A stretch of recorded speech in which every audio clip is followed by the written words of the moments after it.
Ladies and gentlemen, and welcome to HCS Pro Talk, your weekly Halo esports podcast. My name is Josh, aka JK Fire, and this week, I'm joined by the man who's wearing a tie.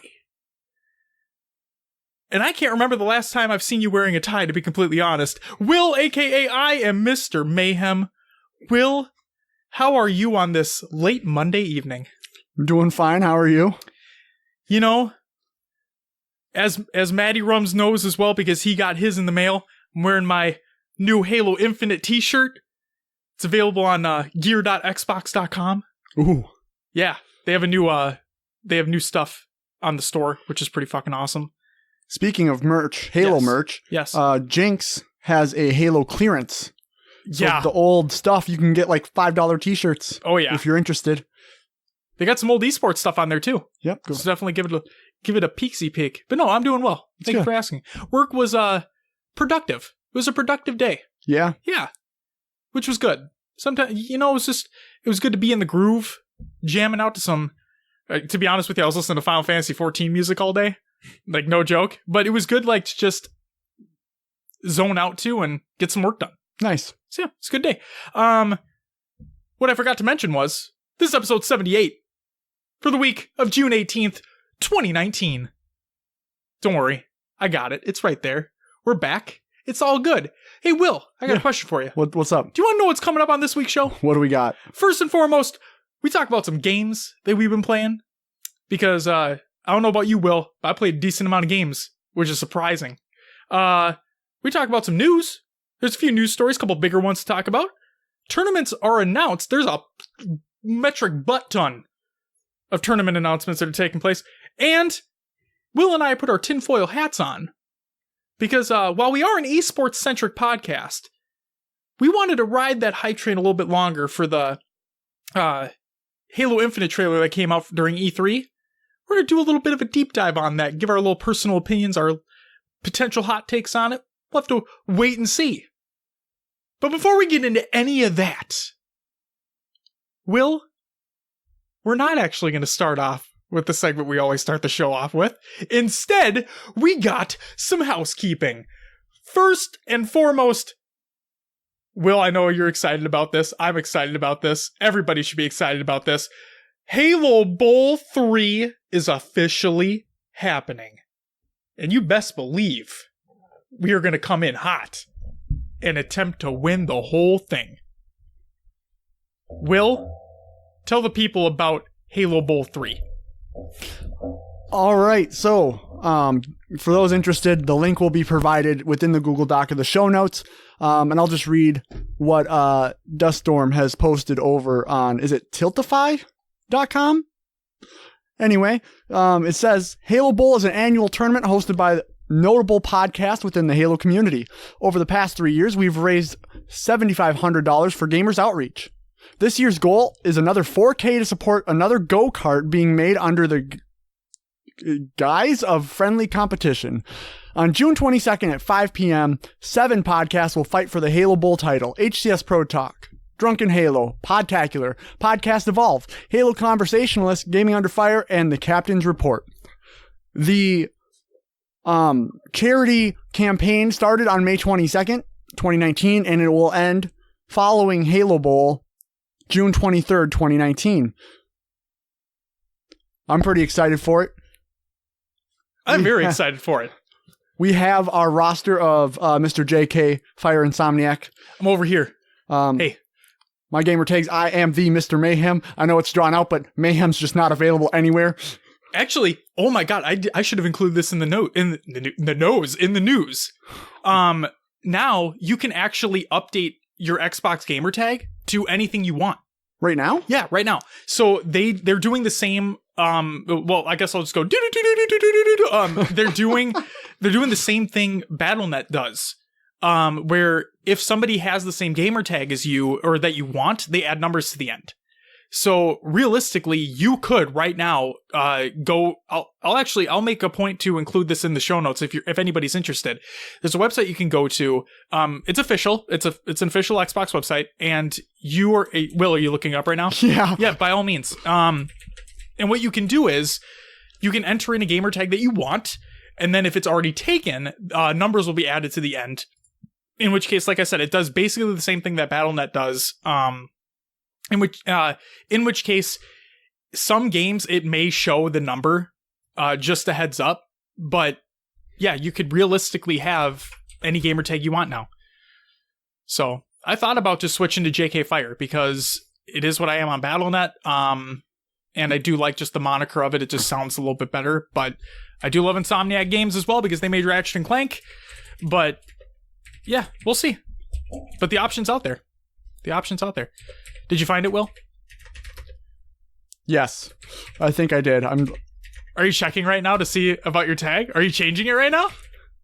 I can't remember my fucking password. Oh, Ripperinos, bro. But yeah. I'm in. Okay, Will is in. You were making a point, though. I'm sorry, I interrupted you. You were stating your tag. So go ahead. I'm sorry. I am the Mr. Mayhem, JK Fire Insomniac. We have Heavy Rainfall. We do. From Midwest Esports fame. Yes. I don't know what his gamer tag is, though. Is it Heavy Rain? Just Heavy Rainfall? Heavy Rainfall. Perfect. Yep. And then we have Brian Makes Games. Indeed, from NetherRealms. Yes. What a freaking rock star. What a fucking rock star. What a fucking roster. Yeah. Let's go. What a fucking roster mania we're going to get to later in the show. Boom, boom, boom, boom. But yeah, Halo Bowl 3, get hyped. I'm fucking excited. It's going to be great. We hope you guys can tune into the stream as well. It's going to be streamed over on Mudcat's channel on Mixer. So go ahead and tune into that. Will, we need to get some practice in this week. And I know one of our hotly anticipated competitors is going to be on another roster. The one and only Scud Puddle. Yep. And oh man, wait, hold up. Who was it? Podcast Evolved? Yeah, it was Podcast Evolved. They tweeted at us and they're talking about how maybe it's time for like getting shit on to go the other way or something like that. Oh yeah. Yeah. And I like replied back with, we'll just have to wait and see. Yes. You know? But no, it's for those who don't know, Scud and I have like a back and forth. We're good friends. It's all in good fun. And someone said something about, Mudcat said something about bring the teabagging. And I said the teabagging's only reserved for Tasman. So you best believe. He's not playing. What? I think he has a whole different roster and he's not in. What? So Daddy Tracks has to be in then, right? Let me see what we got. Because the rules are a podcast host has to be on the roster. Also, I guess we should say who our subs are as well. Yes. So, our two subs include the one and only Palshi, Pula. Also, did you see the picture that he tweeted at us? No. Oh my god, you would have gotten the best kick out of this. Gosh, I need to... I was so busy today. It's okay, I understand. Work is work. Go to our Twitter. I'm sorry if you guys hear all this clicking in the background. This is important shit. Trying to do work here. Go to the Twitter. Go to our mentions and look for Palshi's tweet. Let's just say that you're going to especially enjoy this. And our second sub is none other than the host of HCS Weekly, Shyway, the man himself. So yeah, in the event we need a sub, one of those two will hop in, and it'll be a good time. So yeah, tune into Mudcat's stream Saturday. Starts at 4 p.m. Central Time. Yes. And we definitely hope to take the win, just like we did last time. In the unofficial, like, Halo Bowl 2.5. Yeah. But we still won. We did. A win's a win, and I'm going to take that win. Yeah, all day. Yes. Did you find the mention yet? The Rock? No. That one? That was Tasman. Did you see Palshi's? Oh, wait. It's a little bit lower, I think. You'll get a kick out of it as soon as you see it. I promise you. It's the Foo Fighters? It's the Foo Fighters. Did you see what they said? Pula, are you ready? What? Is that a city? It must be. Or a venue? It must be. Oh, that's hilarious. It is great, isn't it? He just comments, I'm not. I love it, dude. I love it. Oh, that's great. It's like the Foo Fighters listened. So yeah, Absolutely. I'm sure they listen to definitely. our. Oh yeah, for sure. They love us. You know. Oh man. Yep. Sure. Dave Grohl. Yeah. Whatever you say. He idolizes us. Oh, I mean, I'm just kidding. We idolize him. I mean, I'm the one with his tattoo on my arm. You so. are. Yep. You are. Just but saying. he has a matching one. Yeah. So. Anyway, Enough of the Foo Fighters talk. Last piece of housekeeping. Community playdates will return Friday, June 28th. Indeed. And then they'll occur every Friday from 8 p.m. to 10 p.m. Central. We will attempt to keep that schedule. Yes. And Marmar, I saw that you're interested in joining in. You should join in. It's going to be a fun time. We got to play more Halo 5. That's this week, for sure. We're getting the squad together. Yeah. Yes. Yes. That is for sure happening. More community play dates. Halo 5. Josh is not all okay. right, Will. All right. Josh let's not get ahead of ourselves. I'm just kidding. No, that's perfectly fine. Hey, hashtag road to 152. I don't think that's happening. Did you see what I put in Discord? The list of how long it would take or whatever? No, so Justin LaFleche put on he posted his list on how long it's gonna take, and then along with like a little workout routine after every game. Yeah. Which is pretty fucking cool. So I calculated it, and if I did 100,000 XP per day, which is realistically like a couple hours like total of game time. Yeah. Because you get around 9 to 10,000 per 8 to 9 minute game. Okay. So it's a couple hours or so. If I did that and I did it every day starting like tomorrow or today or tomorrow, I would be done at the end of August 2020. Just in time. Yep. Be a little over a year. I don't know if that's going to happen. We'll see. That's rough. We'll just have to wait and see. Anything's possible, Will. Don't let your dreams be dreams. We have gone so off the rails, and the show hasn't technically even fucking started yet. Okay, without further ado, Will, what do we always start the show off with? Roster Mania! All right, it's Roster Mania. For those who don't know, this is where I mess up gamer tags that we found around the internet. You know what that sounded like to me? What? Totally off the rails again. What you just said, sounded like the intro to Whose Line Is It Anyway? This Roster Mania, where Will messes up the names and the points don't matter. Yep. That's what it basically sounded like. Teams that have formed and I cannot pronounce names. It's a fun time. Let's get into it. First off, the Faceit Ignite Halo European Open teams and squads on this list. That's Google Doc. We'll go through full teams. We'll start with this. We have Demonica Esports, Viable Manatee, Shoddy the Doggy, EP Shook, Evil Pander, and Ducky KG. Next team is Maka Esports. If you don't know them by now, it's Warlord, Havoc, Looney, Squashy, and the coach's Organs. We have Demonica Purple. This is Double XL, Flash, Jesus, and Fidgets.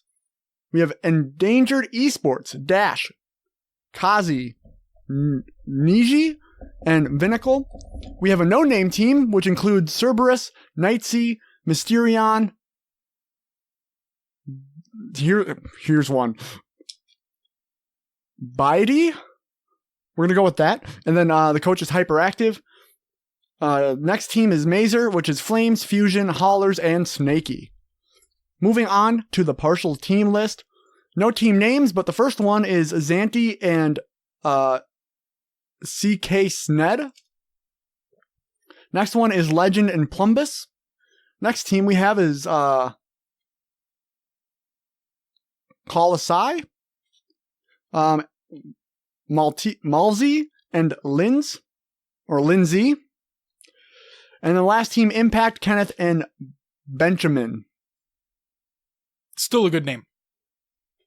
Moving on to the free agents, we have Wheezy, Mysterion, Ego, Cerberus, Viking, Kazi. I thought he just said he was on a team. Creepeasy, Noth, M2, Fusion, Fluxy, Sheezy, Ollie J, VFL, Nej, which I thought he was on a team as well. Maybe this needs to be updated, but looks like it. Continuing, we have Snipeball, Ghost Wave, Convict, and DC1RB. Please help me out there. Good Lord. And that's all I got for the Face It Ignite list. Very nice. And then the other thing that I have listed there you don't need to read because it's on that list. Perfect. It was Mazer Gaming, which I already said. Yes. And that does it for Roster Mania this week. Thank you, Will. Phenomenal job, as always. And without further ado, it's time for COD, another games to watch. Will, we actually have a couple things this week. Yeah. We do. Both of which we both watched. Amazing. So, without further ado, congratulations to 100 Thieves on winning the Call of Duty World League Anaheim event and back-to-back. It's crazy. They're looking like a dominant force. They are looking... They're honestly looking to me like Optic used to. Yeah. In the COD scene. Yep. And right now, they look like a Toxin Halo. Like, they look completely dominant. Nobody can touch them. The conviction that they had in that last win last night was just... They prove they're on that other level. And a shout out to Enable. Yes. Coming from Halo. Exactly. Back to back again. Killing it. Crazy. Yep. And think about that. Like, he was around way, way back. Okay? And he's still competing at the highest level in a different game and just won back-to-back championships. Possible. Just keep at it. Keep Exactly. that grind up. It's all about that awesome. grind. And then another thing, I didn't put it in here, but Enigma 6 getting top 6. Frosty on that roster. Congratulations to him as well. And a couple big notable things that happened during this tournament. Envy got knocked out really early. Evil Geniuses got knocked out really early. Optic Gaming got third. That was very unexpected. Shout out to Gen G. Did very well. Like in that Optic matchup. Very surprising. They couldn't do much against 100 Thieves in the grand final, but against that Optic roster, that was crazy. But yeah, it's a lot of upsets that took place during that event. And then finally, the big thing too is that congratulations to Axe on winning Smash Summit number 8, repping Will's main in Smash. Yeah. So this was a melee tournament, but we play Ultimate, but Axe played Pikachu. He's a Pikachu main. It's the Killed first it. time. Yep. First time a Pikachu main has won a... Super Major? Yeah. I think. Yeah. No, it was incredible. And I couldn't have asked for a better grand final, considering he went up against Wizerobe, who again played Captain Falcon, who again we shouted out on like a couple episodes ago, I think, because he had just won a tournament. And that was the first time in a very long time that a Captain Falcon has won. So it was just an awesome grand final that happened there. And then as Silo said as well, yeah, it was Silos, right? Yeah, as Silo said, the young blood coming in, it's exactly what this was. It was just awesome. It was really awesome to see. And Axe was crying at the end of that. It was a very emotional He said event. he had, it's something he had worked for so hard for so long. Yep. And to get that, I guess, I'm sure it was a huge relief that he finally made it. Exactly. Yep, now he's in that upper echelon. So it was just really good to see. Yeah, that's all I got. Which means that's it for COD, another games watch. And now it's time for Will's Adventures Within the Haloverse. Another games too. Well, what'd you play this week? Do you have fun doing that? Is it like, you just gotta be, you're shaking, you're Just going. just wait till we get that video show going. This is gonna be fucking crazy. Like, What'd you play, Will? so I played some PUBG again. I've still been playing. Did you complete your... Oh, no, we haven't had time to do that. All right. But it's going to happen eventually. Absolutely. Played some Destiny 2. Whoa. Re-downloaded it. Whoa, dude. Destiny 2. Okay. Started the, whatever of Opulence. Season of Opulence, Yes. is that what it's called? Yep, the new one. Went back and did some of the Black Armory stuff. Okay. I just started the Black Armory. Yeah, it's a lot of go kill Hive here with this weapon. And right. Go over. I would skip. I would only do Opulence? the Season of Opulence. I wouldn't bother with the other two. It seems like there's some story there. Okay. With the Black Armory. I can understand that. So I'm kind of curious. So I just want to see what that's all about. There's also YouTube videos. That's true. I'm just saying there is a lot of grindy natures to those two seasons in particular. Yep. So, just started going through that. I wanted something. I threw some music on and just chilled and played. Very nice. And then I also played some Halo 5. All right. Felt like shooting some things. The shooty McShooties. I got a sick snipe clip on Plaza that I was really proud of.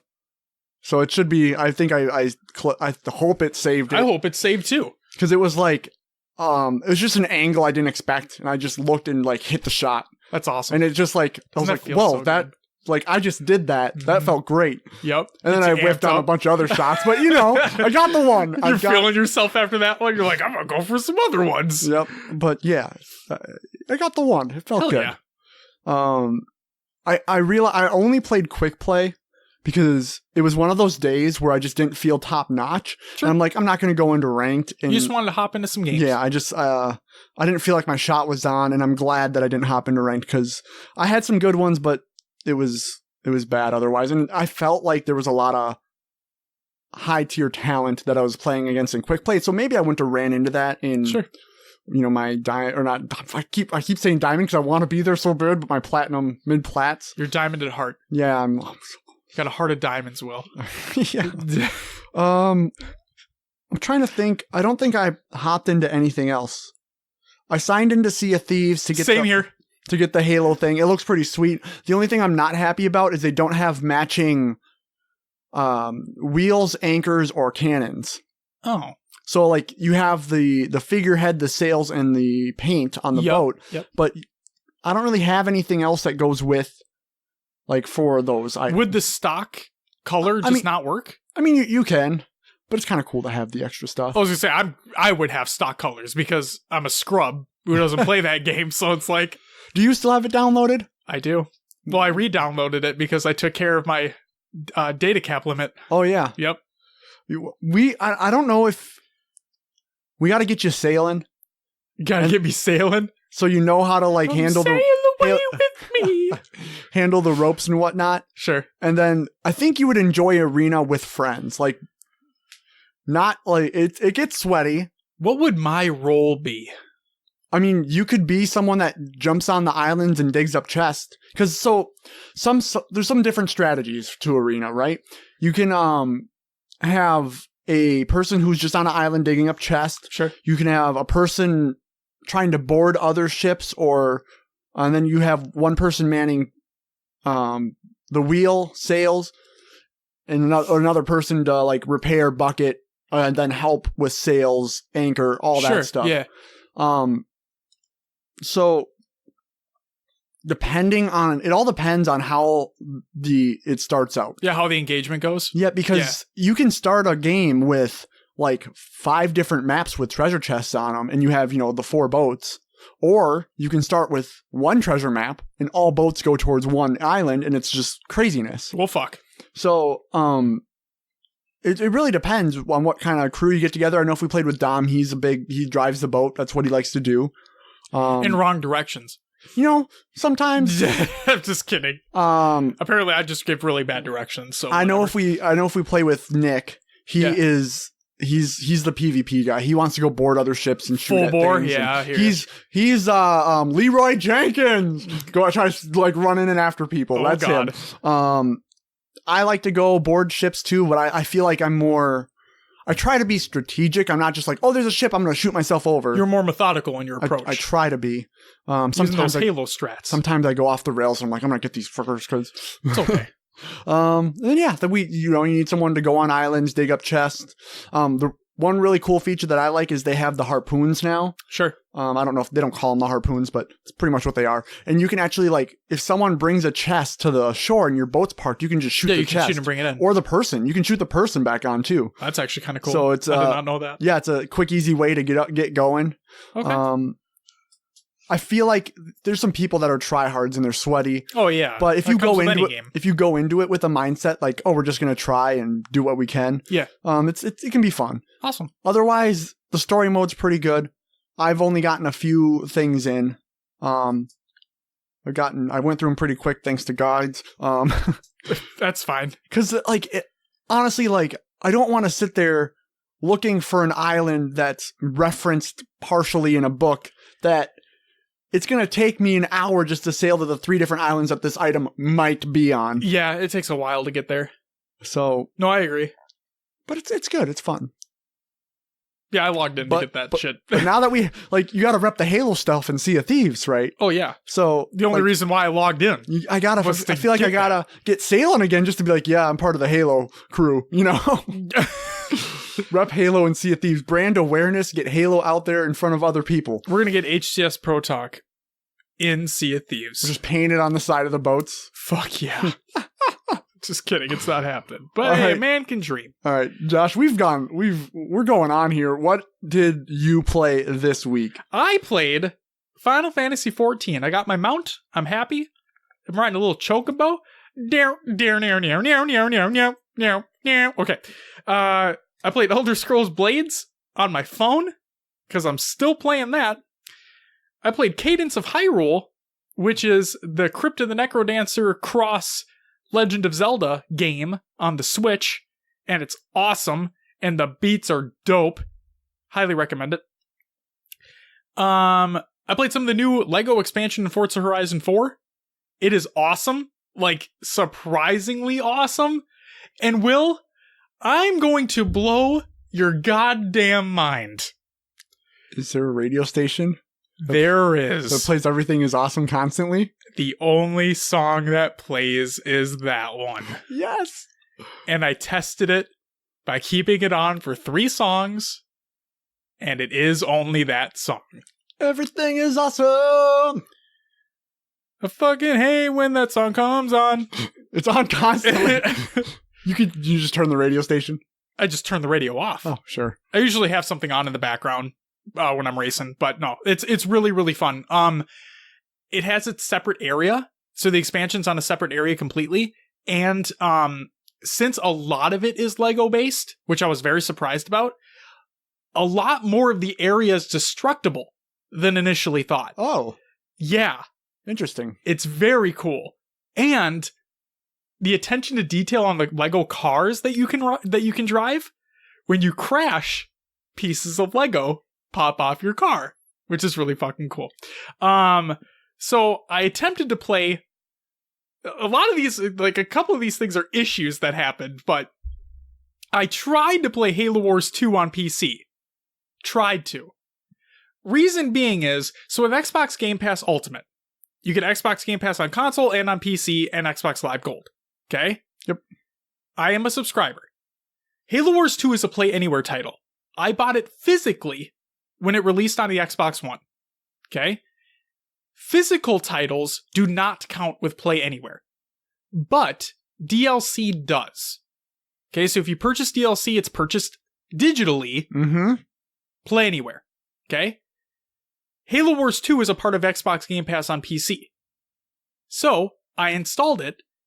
It shows that I own the DLCs, the Season Pass and the Awakening the Nightmare expansion, but I cannot install them on PC.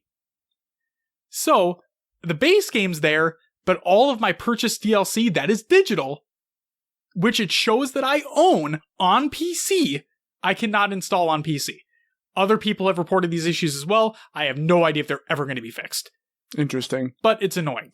Couple more, just quick. I'm playing through Final Fantasy VII for legitimately the first time ever in my life, and I'm playing it on Switch. It's just nice to run through a couple things in bed, which is awesome. And then finally, I played what's called the PlayStation 4 Installation Manager.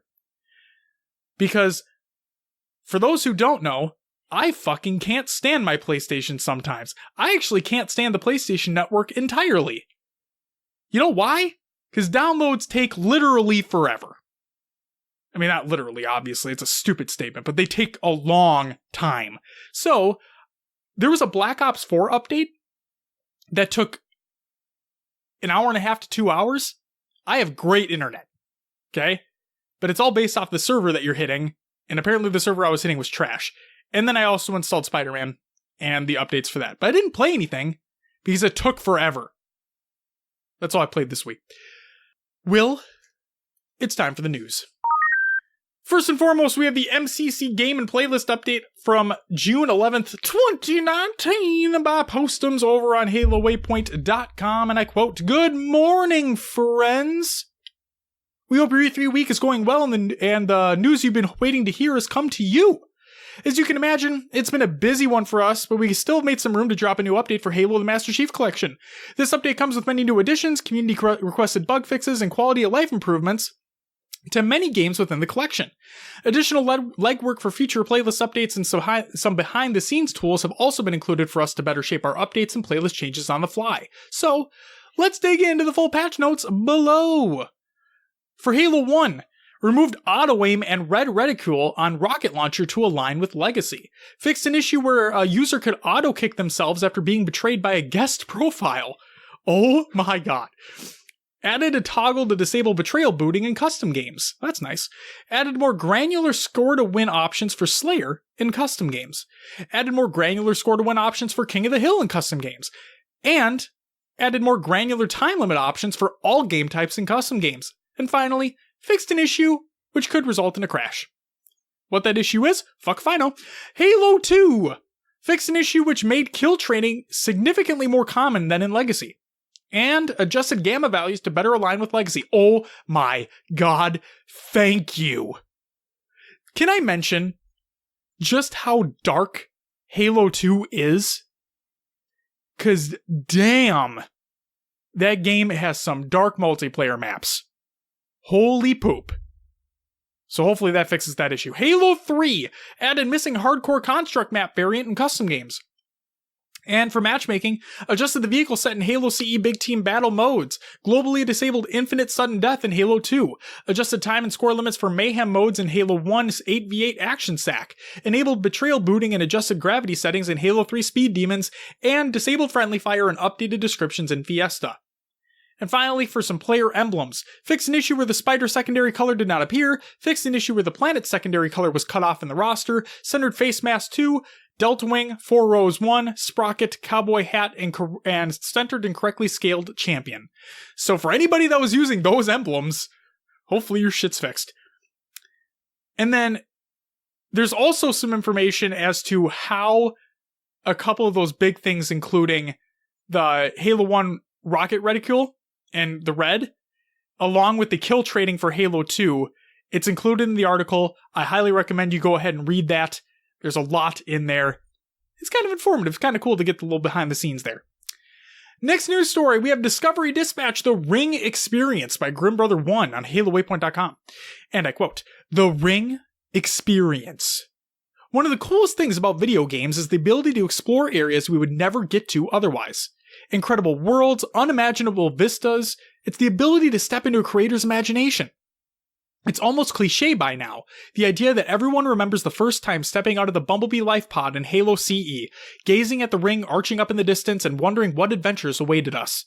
The Ring Experience at Halo Outpost Discovery is meant to evoke that same sense of unbridled wonder, but this time in a brand new way, and in a way that puts old school Halo fans and brand new folks on the exact same playing field.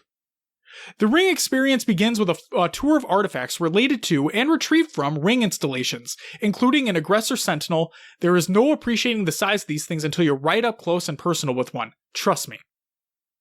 The experience culminates in a tour of a Halo ring. Oh my god. So, I interrupt this news segment to let everyone know that I'm using an iPad. What voice assistance is on iOS? Siri? It literally just thought I said that. I did not. Fuck off, iPad. It culminates in a tour of a Halo ring like you've never seen before.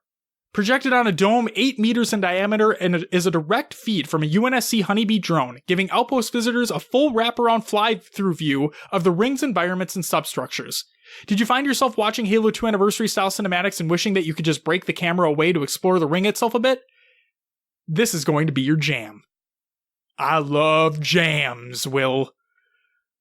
We've partnered with our friends at Falcon's Creative Group to digitally visualize elements in the Halo universe that many fans have likely only daydreamed of wanting to catch a glimpse of, and the incredible vistas that have come as a result are nothing short of breathtaking. If you haven't seen it yet, here's a little taste. Of course, the ring experience is just one of the awesome elements of Outpost Discovery that you'll be able to spend time in this summer. We'll be talking about some of those other attractions soon, so definitely stay tuned. I'm really excited for Outpost Discovery. Me too. I think it's going to be great. Because you always say, too, that when we're playing through the campaigns, you really want to get a lot of that lore, right? You talk about with Destiny, you talk about with basically every game that you play, you want more of that lore, right? Now we finally have an event that, again, like, yeah, we are an esports-centric podcast, but we love Halo. Like, that's one of the big things. We love all the aspects of Halo, and this event is just bringing all that in. I'm really excited to see what they have in store. Next news story. Speaking of Halo Outpost Discovery, there's an official trailer out on YouTube right now for the entire event. Go check it out. Little couple teases for the other attractions that are going to be taking place. Next up, the anniversary throwback is back within Halo 5. This is a tweet by Halo, and I quote, "Engage in evolved combat today with the return of the anniversary throwback playlist in Halo 5, so go check it out." Next up, Halo is hiring. This is another tweet by Halo, and I quote, "We're hiring. Join us on our journey to bring Halo Infinite to life and inspire a new generation of heroes." You can go to the website 343industries.com/careers for more information. And finally, the last regular news story. New Xbox gear has been announced. I'm wearing the shirt right now.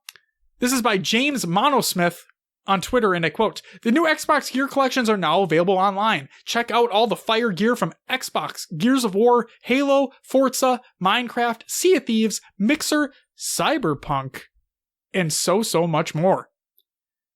It's gear.xbox.com. Go ahead and check it out. Yo. And the other thing, if you want a Cyberpunk shirt, they're sold out. Sorry. Next news story. It's time for some competitive news. First and foremost, Tashi teases. This is by Tashi on Twitter, and I quote, "Have already had some amazing Halo Infinite esports meetings with partners here at E3 2019, and we're feeling really great about how well our plans are being received. Still a ton of work left, but feeling energized about where we're headed and can't wait to share." Tashi, we can't wait for you to share either. We're very excited, because that just means there's more competitive Halo to talk about, and we want that. Next up, the Female Pro League announced a new Halo 5 tournament. This is by Veronica on Twitter, and I quote, "To all the Halo ladies, the first Female Pro League Halo 5 4v4 will be on Sunday, July 7th at 6 p.m. Eastern Standard Time with a $100 prize. Find your teams and sign up via their site. This is just the start of more to come, so let's get a good turnout." And then we'll also include the registration link in the Google Doc of the show notes of the show. Check it out. Next up, another tournament announcement. Revive Nation and Nade Straight announce Halo 5 Free-for-All Frenzy. This is by Nade Straight on Twitter, and I quote, "Halo 5 Free-for-All Tournament date and time have been announced. Saturday, the 29th of June, 2019, 6 p.m. UK time. Sign-up link will be live tweeted this weekend. €50 is up for grabs along with the Glass Halo trophy for first place. It is being broadcasted and casted on twitch.tv/NadeStraight. Again, we'll include the registration link in the Google Doc of the show notes of the show. Check it out. Speaking of tournaments, Europa Halo announced their next 2019 Cup by Europa Halo over on Twitter, and I quote, "The next HCS Grassroots Europa Halo Cup is coming soon on July 7th. Free-for-All Frenzy #1 is part of the Europa Halo roadmap for 2019 and will affect the power rankings. Signups are now live. You can check out the link in the Google Doc of the show notes of the show." Will? Next news story. The Beach LAN. Yes, the Beach LAN is accepting prize pool contributions. There's a tweet from the Beach LAN, and it states you can contribute to the Beach LAN 8 tournament prize pool. Looks like they have a goal of 1,000 buckaroos. And yeah, you can go ahead and check out that post. Next up, GT Halo teases upcoming events by GT Halo over on Twitter, and I quote, "More events incoming for GT Halo players. Keep Saturday, July 20th available as we will look to announce our next LAN event, which will be a great one for our competitive players. We will announce it this Friday, #FFA. And finally, Will, would you like to take this one by chance? Sure. We have the Europa Halo Power Rankings. This was posted, looks like just for June 2019 here. First place, we have Legends. He has the most points at 290.5. Next is Sika with 288. You might have to zoom in, I'm sorry. Gotta zoom a little bit. Through is third at 249. More zooming. I'm sorry. Himbo is next at 247. RB4G at 238.5. Squashy at 238. Shabby Dagger at 238. Doodle at 231.5. Halas at 231. And Warlord at 228.5, rounding out the top 10. I'm pretty sure that's Kimbo. It looks like an H, but I think it's Kimbo.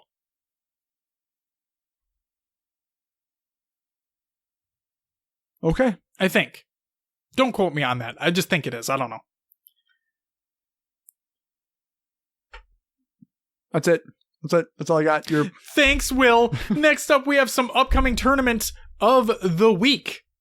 Kind of like a new little segment that I'm including in the show, because this way it like separates the upcoming ones to like the ones that are going to be coming this week. Just this week. All right. We just have one for you. It's the SWAT Nation Summer SWAT Off. Beach, friends, and good times. The summer is calling, and we welcome it with some hot SWAT competition. Teams will compete for their piece of a $500 initial prize pool, Will. Additional contributions to increase the prize pool are more than welcome. MVP of the event will be awarded an amazing SWAT Nation poster provided by Naptimes. It's going to be a 3v3 random trio SWAT tourney where Spartans are drawn out of a hat to assemble your fire team. Another great opportunity to meet other players of the community, practice together, and make new friends. All of this fueled by friendly competition. To spice things up, the weapons for this tourney are all standard SWAT guns, and the maps include Eden, Plaza, Coliseum, Truth, Regret, Tyrant, The Rig, and Overgrowth. The tourney will take place on Swatterday, June 22nd, 2019 at 2 p.m. Eastern Standard Time. Registration deadline is Wednesday, June 19th, 2019 at 9:30 p.m. Eastern Standard Time. Bracket and raffle will also be done immediately after the deadline on stream at twitch.tv/naptimes with a Z. What are the rules? The rules for this and all other SWAT Nation tournaments can be found in the rules page that's included in the link. By signing up, you acknowledge you've read and agreed to the rules. And you can sign up at the bottom of the page. You can enter the player information in the form that's included as well. But we have an update to this news story. There's a tweet by Naptimes, and I quote, "Quick change, the deadline and draft will take place a day earlier for the Summer SWAT Off 3v3. Instead of Thursday, it is now Wednesday at 9:30 p.m. Eastern Standard Time. Looks like they already updated it in the actual article. I didn't even need to read this. But hey, there you go. Again, deadline, Wednesday, 9:30 p.m. Eastern Standard Time. So realistically, you can get a full day of Halo on Saturday. SWAT starts at 2 p.m. Eastern, so 1 p.m. Central. That'll bring you right up to about 4 p.m. Central, where we kick off Halo Bowl 3, and you can ride that out into the night. Into the sunset. Into the sunset. Where we will shit on Scud time and time again. I feel bad, but now we have to teabag Daddy Tracks because Taz is out. Is he officially out? Yeah, the roster lists Daddy Tracks over Taz. Taz, man. I needed my fill of, if there was someone I could teabag, it was gonna be Taz, man. I teabagged the shit out of him. Okay. All right, Taz, man, I see you. I see you dipping out of this one. We'll see what happens. But yeah. That's all we got for the news. That's it? That's it. It was a That's shorter all one this for week. the news, Will. Hey, Will, guess what? What? That's it for the news. All right, I got it. I got it. What do we got for some tournament recaps? Oh, okay. Here we go. Okay. Sometimes, man, okay. Did I mention that I'm drinking an energy drink right now? I think people can tell. You look I like just thought about something. What's that? No, we'll get to it later. Go ahead. I'll remember. Okay. The first I can't take this right now, guys. First tournament, it's not really a tournament. It's a league. Halo Draft League weekly match results. Do you want me to change the fucking name of the segment to Tournament and League Recap? You know what? Do you want me to do that? Whatever you like. All right. Halo Draft League weekly match results. Platinum's Best took on Bed Bath & Beyonce. 3-0 to Platinum's Best. Beyonce. Next, Addy Estates took on SVP Coaches. 3-0 going to Addy Estates. We had FTP take on Wasted Potential. 3-2 to FTP. YBW took on FTP as well. 3-2 to YBW. Platinum's Best also took on Scarecrow Boat. 3-0 to Platinum's Best. And that's it for your Halo Draft League weekly match results. Not a tournament. Next up, also not a tournament. The American Griffball League of America weekly match results. Mediocre at Best took on the Fence. 5-1 to go into Mediocre. Mediocre at Best took on the Fence again. 5-3 going to Mediocre. Defiance took on Junkyard Dogs. 5-1 to Defiance. Junkyard Dogs then took on Defiance with the host. Junkyard Dogs won 5-4. Failure to Launch versus Hypest. 5-3 to Failure to Launch. Failure to Launch took on Hypest again. 5-0 to Failure to Launch. Mediocre at Best took on Ninth Wonders, 5-0 to Mediocre. Ninth Wonders then took on Mediocre with their host, and they won 5-1. That makes sense. Ninth Wonders won 5-1. Monstars against Truthless and the Truthless sets, 5-0 to Monstars. They played again, 5-1 to Monstars. Failure to Launch took on Junkyard Dogs, 5-1 to Failure to Launch. Monstars took on In Mungo We Trust, 5-3 to Monstars. Same matchup again, 5-1 to Monstars. Ninth Wonders then took on Truthless and the Truthlessettes, 5-0 to Ninth Wonders. They then flipped host, Truthless and the Truthlessettes versus Ninth Wonders, 5-3 to Truthless and the Truthlessettes. Again, we're seeing it where the host is always winning. That's it. It was every matchup. Kind of crazy. Now, there was one that flipped, and it was like a, it went from like a 5-3... Oh, no, they didn't flip, but a 5-1 and then a 5-3, so they brought it closer. Yeah, and then there was a 5-4 with Junkyard Dogs and Defiance. That was close too, but it was still Junkyard. Still the host. Yeah. Kind of crazy. It is. Still not a tournament. Still not a tournament. And now we'll go through the standings for this league. So the AGLA weekly standings. Monstars are in first with 11 wins and 1 loss. Failure to Launch in second at 7-2. Silva's Connection, 5-2. Mediocre at Best, 6-3. In Mungo We Trust, 6-4. Ninth Wonders, 6-7. Defiance, 3-4. Hypest, 4-6. Junkyard Dogs, 3-8. Truthless and the Truthlets at 2-9. And On the Fence, 1-9. That's it for AGLA. Moving on to Breaking the Clutch E-League June Open results. Start from the bottom up. 7th place was Jag and Invalid Gamertag. I don't think there was... I can't determine if there was a competitor there or not. So... Okay, so... It could have just not been somebody, and that person could have gone on with a bye, but... Gotcha. Regardless. In 5th, 6th, we had Super Squid and Devil Warrior. In 4th place, we had Allied Frazier. 3rd place was Flame Pyman. 2nd was Exo Kaboom. And 1st place went to Hero Absolution. You know what I'm noticing? What? No Almirante 99. No Mike Beeston.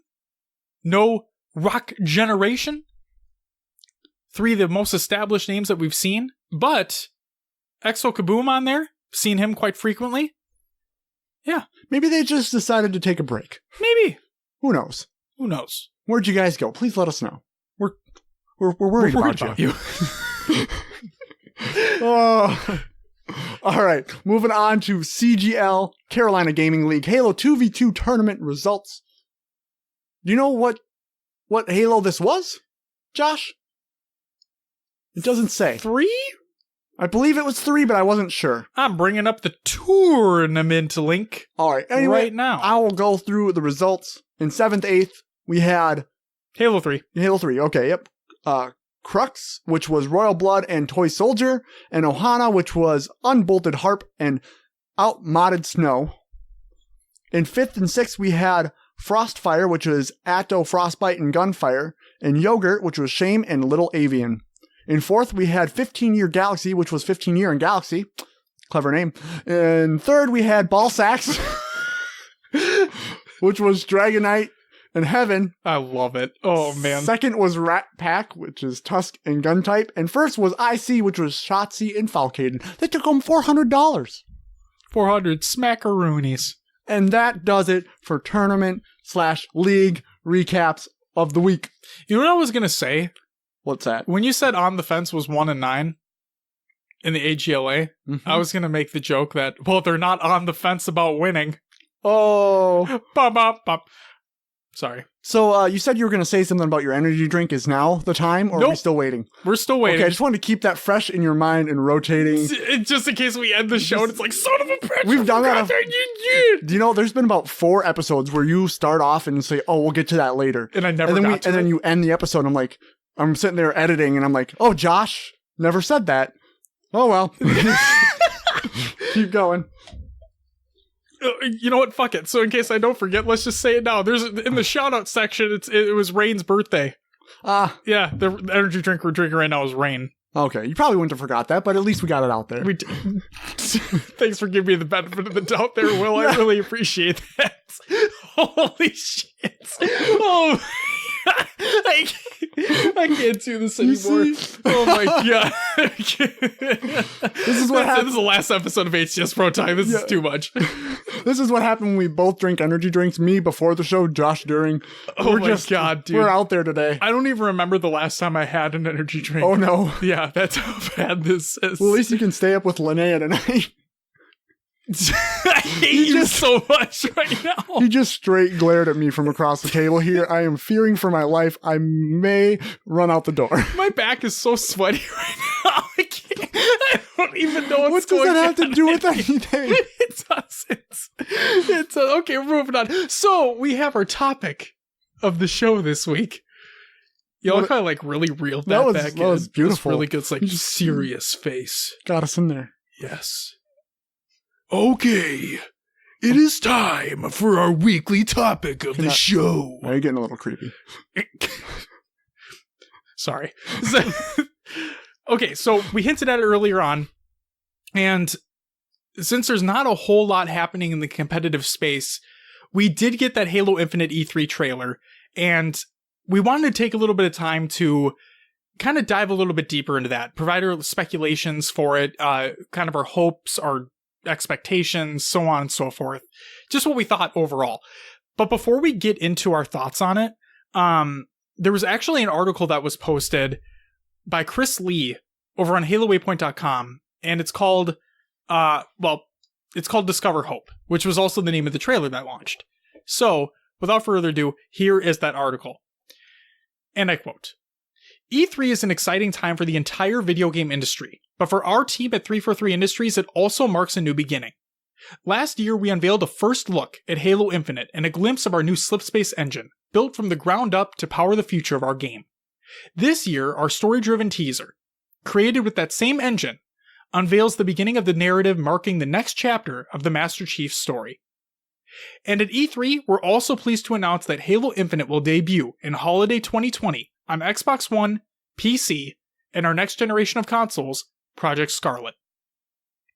I want to take a moment here to go deeper into the art, science, and story of the in-game scene we've named Discover Hope.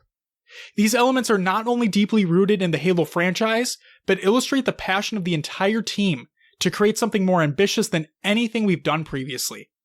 We don't want to simply build a sequel. We want to build on the story and invention that has gone before, and take the gameplay and narrative in bold new directions, while honoring the legacy that fans have fallen in love with for almost 20 years. So with that immense responsibility in mind, we are building what we internally refer to as a spiritual reboot. A game with a vision set firmly in the future, but a foundation rooted deeply in the things our team and our fans have fallen in love with. The scope, the scale, the heroism, and the moments of spectacle and wonder that brought players together on couches, at basement LAN parties, on Xbox Live, and in esports arenas for years. The stories of shared adventure and an individual discovery that made the first Halo game such a defining moment for millions of gamers, and helped chart the course for countless FPS games ever since. We want to recapture that sense of awe and delighted surprise, and the right way to do that is to lean into the things that are already magical, and build outward from there.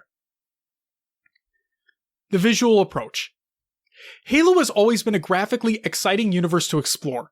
From the epic sci-fi settings, unforgettable alien threats, and the iconic hero in the Master Chief, there are so many amazing things to discover. You can see glimpses from the video how the team has continued to embrace the art direction we touched on last year, envisioned by our art director Nicholas Sparth Bouvier.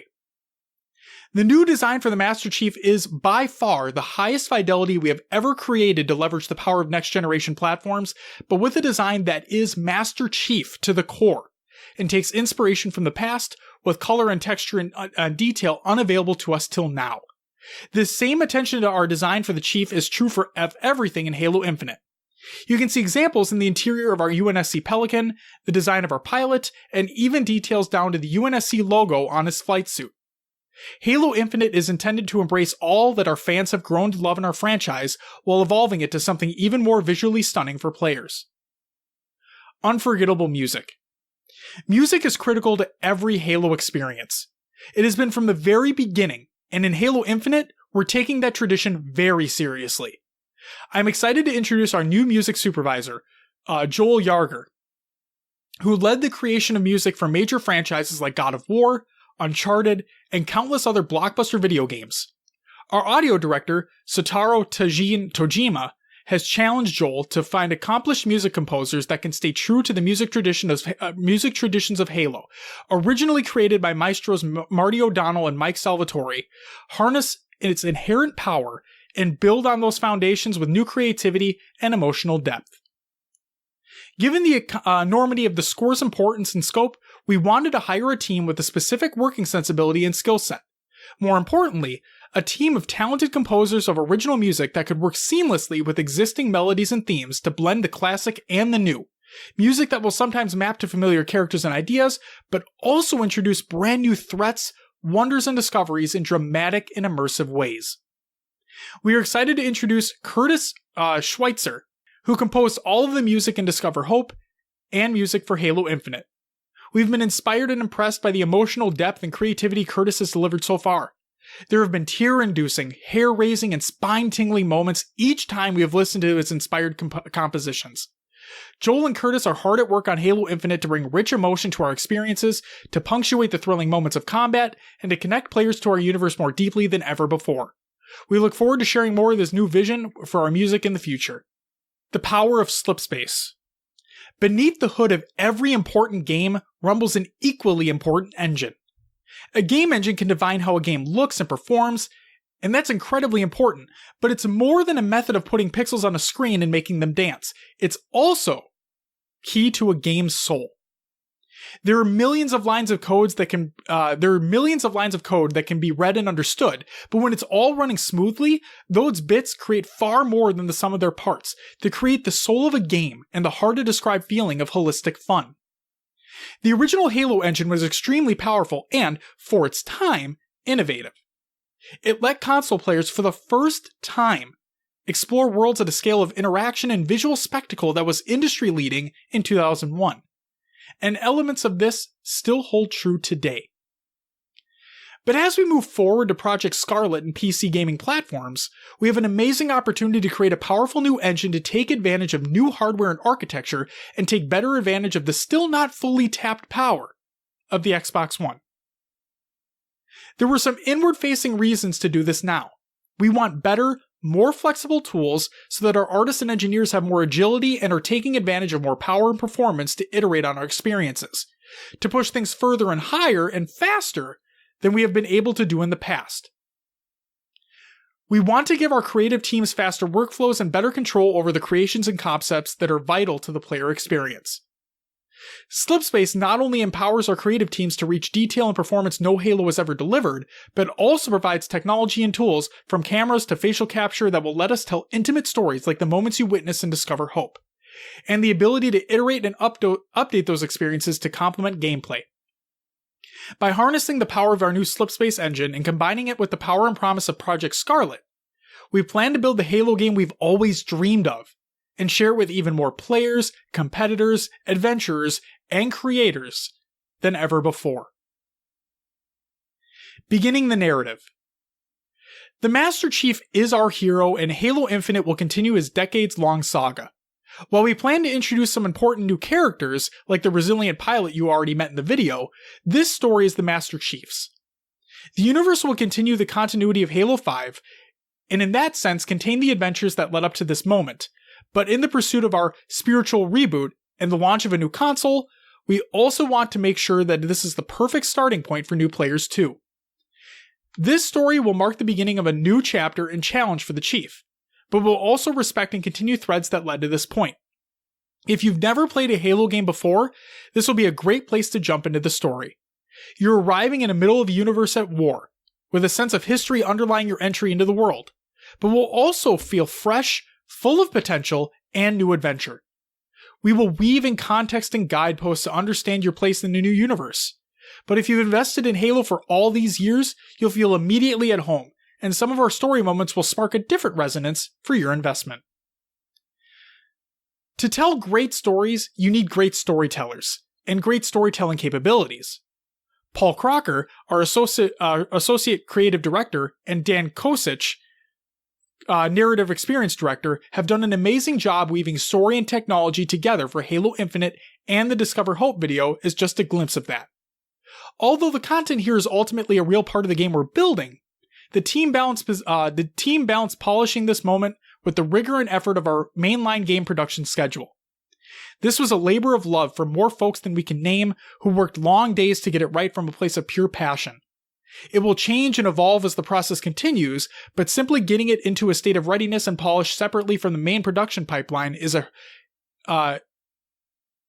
Herculean, Mike. Yeah. Okay. Yeah. I was afraid I was going to mispronounce that. That made me stop for a second. Right? Herculean effort, and we're extremely grateful to them. Our new focus on art direction that both advances Halo's scale and fidelity while also looking to its history for inspiration and aesthetics is amplified and augmented by the Slipspace engine, the Xbox ecosystem, the potential of the PC platform, and the incredible opportunities afforded to us by Project Scarlet. It's also helping our effort to lean into the core storytelling principles that made Halo so engaging for fans. Discover Hope is the first glimpse into this story and sets the stage for the beginning of Halo Infinite, leaving you with a sense of mystery, curiosity, and wonder for us to unravel together in the coming months. Until next time. Bringing a game to life is incredibly challenging, and moments like this, sharing our vision, means so much to us. I know that many of you will want to see and know more about Halo Infinite, and I am excited to share more of our experience with you in the future. As I said last year, we'd love to hear what you think, and we still intend to support an early flighting program that will give you a way to play the game and provide feedback that will directly impact decisions we make for launch and into the future. We aren't ready to kick this off yet, but you will certainly hear about it when we're ready to welcome you to the program. As for what's next, E3 2020 will be a big moment for Halo Infinite. Until we reach that destination in 2020, we'll continue to embrace the mystery and wonder of Halo and the endless opportunity and potential of this engine, this hardware, and, most of all, this team. So, there's some tidbits in there that we can nibble on. Will, I saw your interest peak a few times. What did you want to say about a couple things in there? The first thing that really popped out at me is he said something about we'll explore this in the coming months. Yes. Which makes me think, are we getting more information soon? I wasn't expecting, I just expected, honestly, like silence until E3 2020. Sure. Maybe something leaks here or there, but hopefully they're bringing us more info. Right. And there will most likely be flighting. Yes. So, yeah. That could be some of the information that comes in the coming months. Yeah. We'll see. Yeah, that was definitely something interesting. So there's a few other pieces of content here that we paid a little bit more attention to. These include the Discover Hope trailer itself, which we're going to go through. It also included the Xbox Daily segment that actually Chris Lee was on, where he did a little bit more of a deep dive into that trailer itself. So we paid attention to that. The Predicting Halo Infinite Story E3 2019 by Halo Canon, along with Halo Infinite Campaign Trailer Breakdown by Hidden Xperia. So we paid attention to those videos, came up with our own thoughts as well. So let's get into it. First and foremost, we had that Discover Hope trailer. Okay? So in the article that we just read through, okay, it stated that it's the opening cinematic to Halo Infinite. That is the opening of the game. Okay? Mm-hmm. Now, in Chris Lee's video on Inside Xbox, okay, the Xbox Daily video, he said that it's the opening to Master Chief's story in Infinite. And he said it a couple times, in a couple different ways. And I know in that article, it said that, like, this is Master Chief's story, but they're putting a little bit more emphasis on more characters too. Yes. On new characters. So I put on here, what if there's more than one quote-unquote main character? What if there's more than one story that's taking place? Where, yes, the overarching narrative is Master Chief, but what if we're not playing as Chief all the time? They keep putting an emphasis on that pilot. And how that pilot, you will... What was it said? Hold on. Chris Lee stated that we will connect to the pilot in a deep way. So, obviously with that trailer, right? You had that hollow disc. Mm-hmm. And you had that emotional feeling, like, oh my god, he's away from his family. Oh, he has a little baby. It's emotional, right? Makes you feel for the pilot. And apparently that pilot's going to be a bigger part of this story. Maybe we'll play as the pilot. Just a thought. What if... Okay, hear me out here. Yep, go for it. Pure speculation. Pure speculation. Yep. Like you said, tinfoil hats on. Yep, that's exactly what it is. Tinfoil hats on. Something I've always wanted within the Halo universe is to be my own character alongside Chief. You did say this. So what if that pilot is kind of like your own character, and you come across, like, the pilot comes down on the ring with Chief or whatever, and the pilot's all of a sudden, like, getting all this stuff to, like, he ends up becoming a Spartan in the end. And then it's his journey to now becoming a Spartan. And maybe they said that it's the new beginning, a reboot. A spiritual reboot. Spiritual reboot. Yep. So, I mean, if you think about it, the Chief's got to be pretty damn old at this point. Well, they're augmented super soldiers, so I don't think they aged to the... Yeah. I know. Yeah. But, like... I hear what you're talking about, though. Like, he's got to be, like... Again, guys? Yeah. Like, really? So... I thought I finished this fight so many times already. Yeah. But I don't know. That's just pure speculation. I don't think it's going to be that way, but I don't know. I want something where I'm my own character within the Halo universe. Sure. I think that would be really cool. Well, every time... Now, I wholeheartedly expect this to be a Master Chief majority game, right? Yes. Because I think they learned I'm not going to say lessons, because there were people that did enjoy, like, playing as Locke and Fireteam Osiris in 5, okay? But it was such a huge departure to being like, oh, we're only playing as Chief, right? Mm-hmm. To, oh, we're only playing as Chief in, like, 3 missions. It was a big departure. So I'm not going to say they're necessarily learned their lesson, but I think they went back and thought about it, and they're like, we have a new engine. We're 5 mainline games deep now, right? We got to do something to revitalize this. Yeah. And what's the figurehead? The figurehead is Master Chief, right? Give the people what they want, make him look amazing, and damn does he look amazing.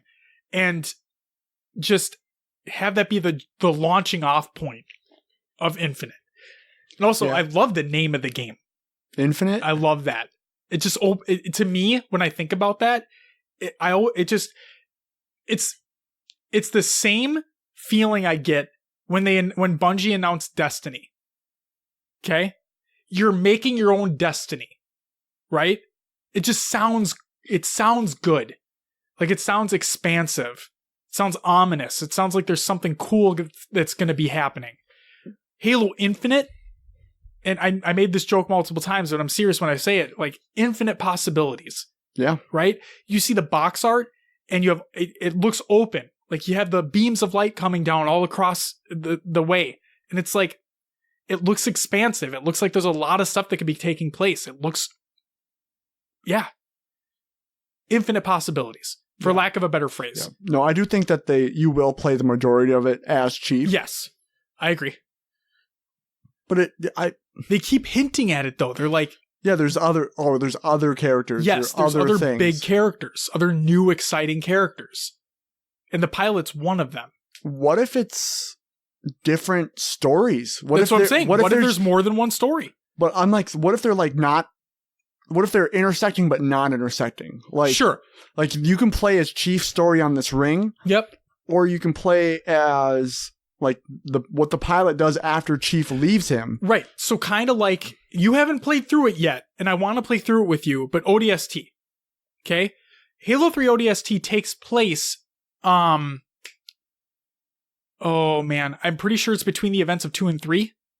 So while Chief is doing things already, you play as this ODST group, and you primarily play as the rookie, but when you find like, they're not artifacts, but I'm just going to call them artifacts. You find artifacts on the hub world, on the hub map, mm-hmm. and when you pick one up, you go into a flashback and you play as that other character. Yeah. Okay? And in the end, everybody groups back together for like one last hoorah. Okay? So maybe not going down that exact path, but I definitely can see missions where you're not playing as the Chief, where there are separate stories taking place.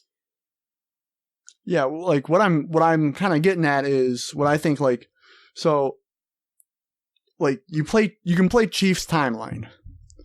If you choose like a different character to play as, you still play the same timeline, but different missions, and then maybe you like can hear an explosion that you was like, oh, that was Chief. That was when I was playing as Chief doing this. I don't know. No, that'd be cool. That's I can totally see something like that happening.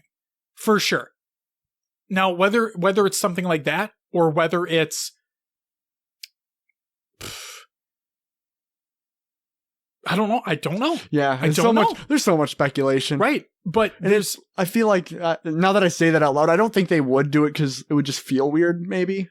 Kind of bouncing around like that. But at the same time, ODST did it and did it successfully. Yeah. So there's definitely something that could be done in that sense. But I definitely, based off and we have so little information right now, but based off the information that we have, I definitely feel as though we're not only going to be playing as the Chief in this game. I just don't think we are. So I feel like a lot of people are looking for that, just the Chief story though, like just the Chief gameplay. I understand. Frankly, I'm one of them. I want to I do like just playing as a normal, like, oh, here's my story, I'm playing as the Chief, I'm good to go. But based off the words that they're using, it definitely feels to me as though he's not the only playable character in this game.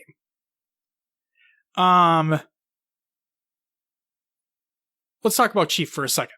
Okay. there's a little bit of a debate going on right now in regards to Chief's armor, Chief's look. Yeah. Okay. So Chris Lee in that video said that they took heavy inspirations from Halo 3, Halo 4, Halo 5, and Halo Legends. Okay? There's a lot of comparisons going on right now in regards to Halo Legends because it looks basically like one of those shorts. It looks like so do you know what Halo Legends is, Will? I don't. Okay, it's like a compilation of Halo stories in different like art styles. Okay. Like animated shorts in different art styles. Okay. Okay? And there's one of them where Chief's armor looks basically like what is in this Infinite trailer. Okay, so that's where a lot of the lore folks were saying this is where the inspiration's coming from. And people can't really see like the 3 and 4 comparisons. But according to Chris Lee, the inspirations came from 3, 4, 5, and Legends. So that's that. I thought the armor looked very green. Yeah. Like unbelievably green. But I went back and watched the trailer a couple more times. It's growing on me. It definitely doesn't seem out of place anymore. To me. I think when we do see it, he's right in front of bright lights. He is. True. So maybe that's a thing. Maybe they're just trying to highlight it. And maybe they were trying to bring out that black undersuit that everybody wanted. Everybody does want that black undersuit. So we'll see if that makes it to like final production or if they it'd be cool to see a side by side when the game actually releases. Yeah. Kind of like they do with every other AAA release. Mm-hmm. Yeah. Yeah. Do you like how Chief looks though? Yeah, I'm okay with it. Yeah. I like it. He looks beefy. Looks beefy. What are your thoughts on the pilot overall? You know, like you said earlier, and like it said in the article, you do feel connected to him just because of that. You know, he's awoken in his it's Pelican, right? Yes, it's a Pelican. Yeah. And you know, the warning signs are going off, and he's got to reconnect the hose, and he falls and passes out, and he awakes to his that data pad. Yeah, of his family, or like the hologram or whatever. The hologram of his family. Yeah. Really kind of puts in that, like, gives it that emotional depth. Yep. This war is real shit. Yeah. Yep.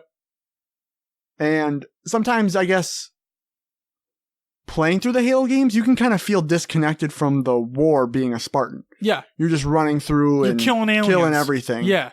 Where this kind of focuses that back in. Yeah, you get some of the emotional tie in 4 and 5. Like, that's when the real, especially in 4, that's like when the real emotional ties for Chief and Cortana come into play, as you've witnessed. Yep. And we get a little bit of that in Halo 5 as well. You haven't finished it yet. We're going to get there. But there are a few other things that happen. You're like, oh, shit. But yeah, in like 1, 2, and 3, you didn't really get any of that. It was, I'm a badass Spartan shooting aliens. Mm-hmm. And so it was really nice to get this very emotional moment where, you know, it's not all sunshine and rainbows and shooty bang bang, you know? Yeah. Like, there's a lot more that goes on that nobody pays attention to. So it was good. Okay. There's a part of the trailer that takes place. Okay? Where this glowing light, I'm going to use the word scans, but it might not be the correct word. But there's a glowing light that goes over the Pelican during the trailer, and based off what people have been saying, it could be a Guardian or Cortana, because this is a direct continuation after 5. You haven't finished 5 yet, so you don't know exactly what happens at the end, but I'm trying not to give it away. But obviously Cortana's still alive, okay? She's obviously trying to get you. Like, she's trying to get you. We've already talked to her, okay? Yep. She's already chimed in on our comms, so you know she's there. But she's trying to get us, okay? She wants Chief. Yep. So we're thinking that this is another continuation of she's trying to get Chief. As to why, you'll find out soon. Okay. Now, the other thing, so Chris Lee The very end of that video, Chris Lee was asked a question about like, so what can you can you give us anything as to what happens after the trailer? You know, he's like, well, we're trying to keep things under wraps, but what he did say was Chief is going to a Forerunner area to reconnect. Therefore, the speculation is that he's going to reconnect with Cortana. Like that's the speculation there. So another speculation that's going to happen is, and we recently finished 4 together. Remember how Didact died in like the dumbest possible way? Yeah. With that QuickTime event? Mm-hmm. So, according to outside lore, like not within the game, but like within comic books and whatnot, the Didact is alive. Now, the rumor is that he did the same thing that Cortana did at the end of 4, where he like put himself into another system. Okay. In which case, according to comic books and whatnot, he's very much alive. So the question is, does he come back? Right. Could he be a potential main villain in this one? That's the question, right? Yeah. Do you think he comes back? Because we really didn't get a lot of them in 4. No, you didn't. You know? It's possible that I don't think he's going to be like a forefront enemy or anything. Okay. But you might run into him, I'd say. Okay. You might have an experience with him. Just a little running? Yeah. Like, a little shoulder brush? Maybe he gives you a little information. Little how to, like, hey, maybe you need to navigate it this way. I don't know. I hope we fuck him up. Yeah. But an actual, like, fight this time, not some rinky-dink QuickTime event. Maybe he gives you some information because he thinks he's going to beat you, like every villain does. Sure. And then you just destroy him because you pick up a rocket launcher out of nowhere. Okay. The last big thing I had here, so I want to make it I want to make a concerted effort to like read through all the books and all the extended lore and so on and so forth, so I have a better understanding of what's going on.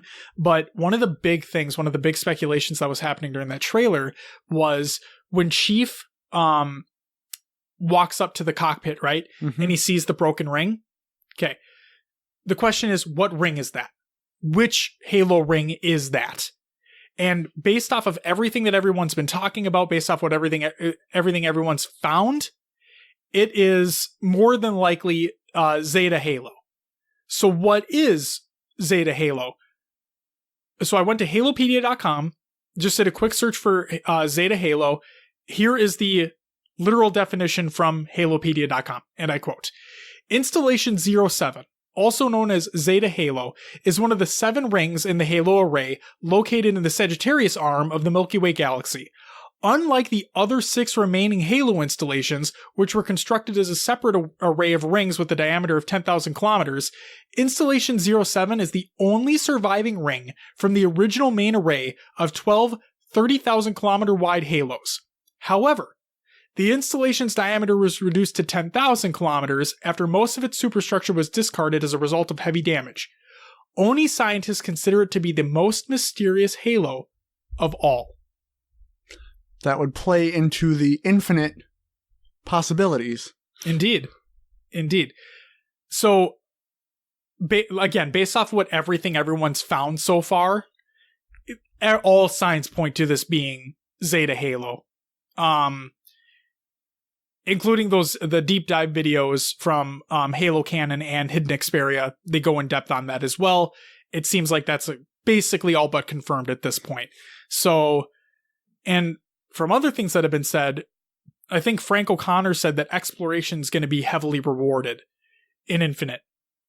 So, leading me into my final points that I have, and something that you hinted on, like for one of your predictions a long time ago, is this going to be an open world Halo game? Exploration being at the forefront, basically a whole Halo ring to explore. The cover art basically depicts that.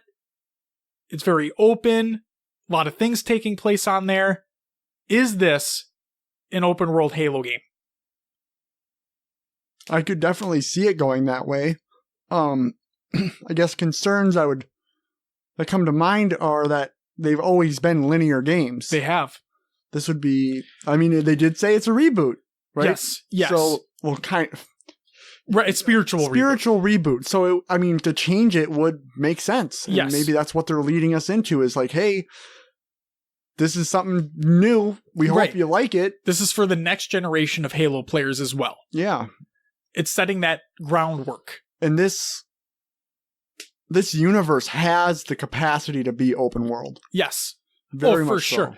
With the amount of lore and the amount of, like, just, what the hell am I looking for? The amount of lore opportunity as well, right? It's not all been covered yet. There's still so much to it. It's like Star Wars. Not everything in Star Wars has been covered yet. There's so much. There's so much untapped potential. I honestly would almost like a combination of linear and open world. Okay. Where you can choose to play through your missions and it'll bring you through the scenes and you'll be placed in these areas. But if you wanted to explore, there was an option. So are we talking about kind of like a hub world type scenario? Where you have your, like, you go to here to continue the story. And when you're done with the mission, you get plopped back into the hub world to explore to your heart's content. Or are you literally talking about on the main menu, you have the option to just literally play through the story? If they're going to do RPG elements, I think the hub world would work better. Okay, because I believe there will be RPG elements in the game. If it depends on how deep they want to go. It's very true. I mean, you could... It could be very bare bones. I mean, we don't know how long Chief's been floating in space. It might be... He needs to... I don't know how they would do that, though, because it's never been in Halo. Nope. The best, like, the most customization we've ever had was Reach. And the armor customizations and whatnot. That's it. That's the best we've gotten. So... See, I'm just trying... Again, I keep making this comparison because it's the only comparison I can make in terms of Halo itself. But ODST had that hub world. You would go find the artifact, you'd pick it up, you'd do that mission, and then you'd be plopped back into the hub world to explore, to find data pads, to kill enemies, obviously, and to go to the next mission. So that's the only comparison I can make because it's there. Like, that's the only one I have. But it did work at a small scale for that game. See, I just feel like if they do a hub world, it can't be like loading screen, jump into a mission. It would have to be seamless. Yes, like, I agree. You get to the spot, you maybe pick up a whatever it may be, data pad. You get to the spot and just like starts. Like exactly, you're right in there. It like you're right in like there. Camera, like God of War. Camera comes in, moves around Chief, and then cutscene starts. Yep. So you're immediately in it, no loading whatsoever. Yes, you're just there. I love that. I think that would work out really well, actually, especially with the power they're touting for Project Scarlet. But like, you're right. God of War being that seamless experience, as soon as you load from the main menu, you're in. It's as simple as that. There are no loading screens at that point. I mean, you have like the in-between dimensions. The world tree. Right, but like that's continuous. Yeah, you can still play, move around. You interact with Artemis. It was an interactive loading screen. Yeah. That's what it was. Yeah, but it didn't stop. It didn't stop you from playing the game. Right. So I think if they could get a continuous shot like that. Yeah, and if there were cutscenes in place of loading, because the game could load while the cutscene takes place. In which case you're really not loading. Like, you're not sitting through a loading screen, you have your cutscene. And then you're right into gameplay. I was thinking more like... Because if you think about it, like God of War, there were cutscenes, but there weren't cutscenes. No. I completely understand where you're coming from. Like the camera would just like pan out from behind. Yes. And you'd see kind of what was going on. But again, you wouldn't be playing that. You wouldn't be moving Kratos so or those, anything. Yep. It was a quote unquote cutscene, but like in game. That exactly. So if this Slipspace engine and the new Xbox can handle it, why wouldn't it at this point? You know what? The Discover Hope trailer. When he powers back on, and you see the shield indicator come back up. Yep. That could be literally that. And then when he walks forward to go to the thing, he literally walks into the camera. Yes, he does. So they have I think they have the ability to do it. Yes, I agree. They just have to. It'd really have to be seamless, and I feel like it would take a lot of hard work. It would to get it done. But look at what they're doing. They're ramped up and going. They are. And I'm really glad you made that God of War comparison because they did such a phenomenal job with that. It's just, we have no idea how it's going to work. Right. Like, we have no idea. But I do love the idea of that. And because that'd be phenomenal. Yeah, and like, you could go to areas to progress that main story. Yep. But say, like, for those who haven't played God of War, they have this kind of thing with the Valkyries, where you have to go find each one and release them. They're trapped for some reason. And then... They're bosses. They're basically boss they're fights. mini bosses. But then you go to the end where once you've freed all the Valkyries and there's one more battle and you kind of learn what happened. And it's not part of the main story, but it's just more lore and information. And it's a self-contained thing. Yeah, so I would really like a world where... Yeah, you play as if you are Chief and you can explore and go through. But the thing that I get hesitant about is Chief's always mission. We're doing the mission. We're getting through it. Yep. So we're finishing the fight. So for Chief to explore around would feel weird to me. Sure. I don't know. So what if you're not Chief in those scenarios? That's another, good point. I don't know. I'm really, all this speculation is making me really curious, and at this point, I just want to know. Yeah, I want to play the goddamn game. I want to know. I really want it. Yeah. I can't wait, man. Infinite's going to be... I'm biased as all hell.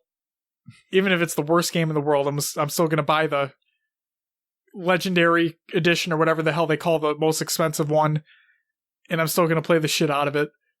But they are... We talk about all the time the amount of toxicity that's within the community and whatnot. And there's going to be people that bitch for the sake of bitching. But yeah, I wanted gameplay at E3. I really did. But in hindsight, that trailer was really good. It set the tone. And they want to keep things like under wraps. They want to have those secrets and whatnot. And we know they're working their asses off on it. They're setting things up for the future. It's like when Destiny had their press conference as well. And it's like, we're laying the groundwork for the future of what Destiny can be, right? With Halo Infinite, they're laying the groundwork for what Halo can be. And I'm all for it. I'm all for riding this wave. I'm super excited for what they're going to do. Because, we haven't seen gameplay or anything like that, but everything that we have seen so far, everything that we've heard so far, it seems like they're excited. Like, it seems like they're genuinely excited for what they're making. And when you see game devs that are genuinely excited about what they're making, like, that just makes me even more excited. And let's be real, a lot of the Halo games have been put out on strict time frame. Yes. They've had the time to get this and do what they want. Yep. And they have. I'm hoping that if you see it all the time where big games get delayed a little bit, I hope the release of Scarlet doesn't force them to put out an unfinished product again. Yes. But from what we've seen and heard, things seem to be going smoothly. I just hope it continues to go smoothly because I really can't wait any longer. To put things into perspective here, the Xbox 360 life cycle was a little over 10 years. Okay? in those a little over 10 years, there were 4 Halo releases. Now, ODST is not necessarily considered a mainline title, but there were 4 big Halo games that released in the 360's life cycle. Halo 3, Halo 3 ODST, Halo Reach and Halo 4.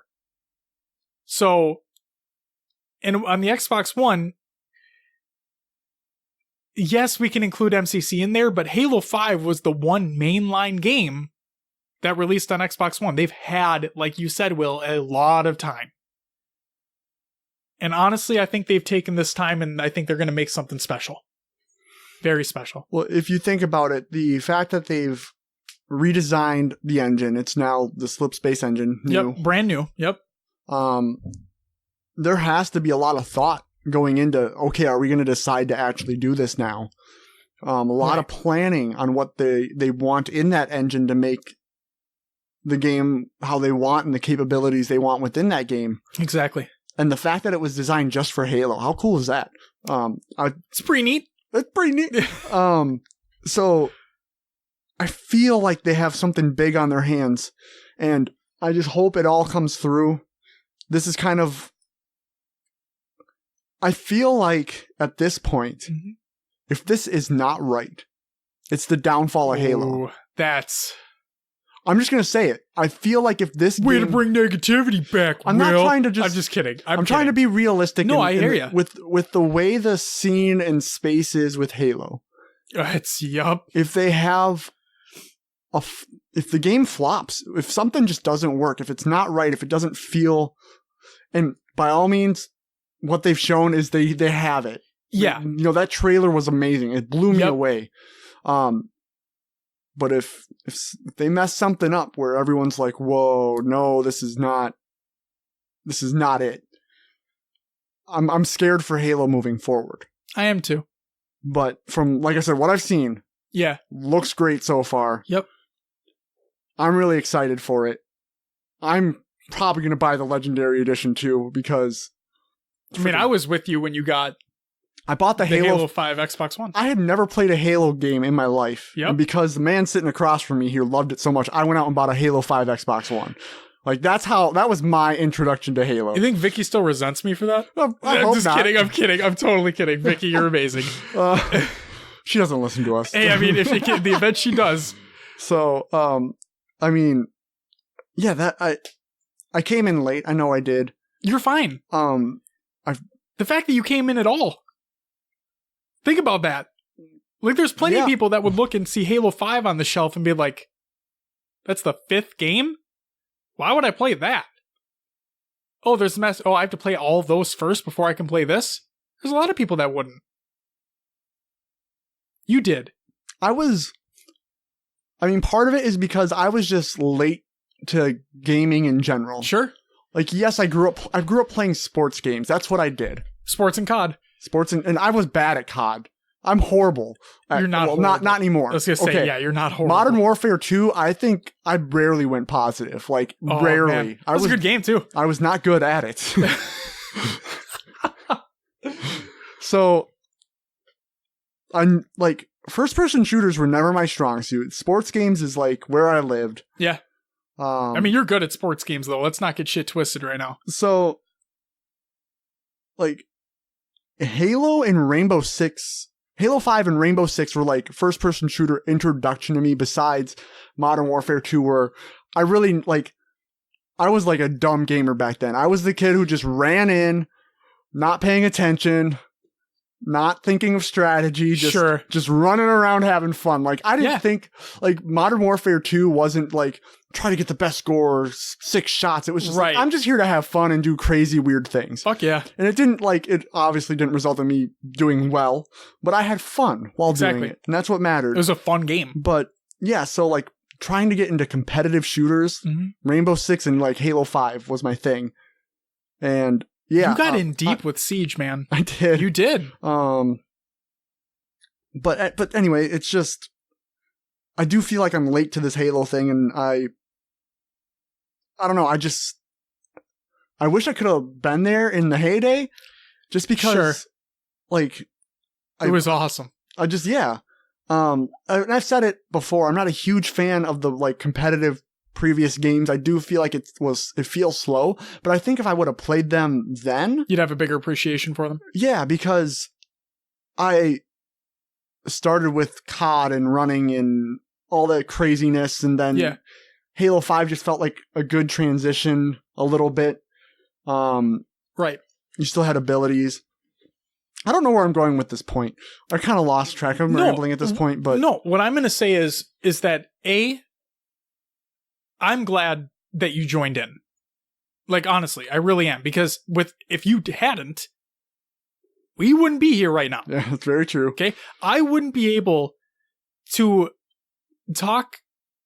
I talk about Halo all the time anyway, but I wouldn't be able to sit here across from my best friend at this desk and just shoot the shit about Halo every single week and have listeners and community members talk to us as well and just continue that conversation. I wouldn't have any of that. And so thank you for joining in. And I speak for everybody else as well. Fuck the haters.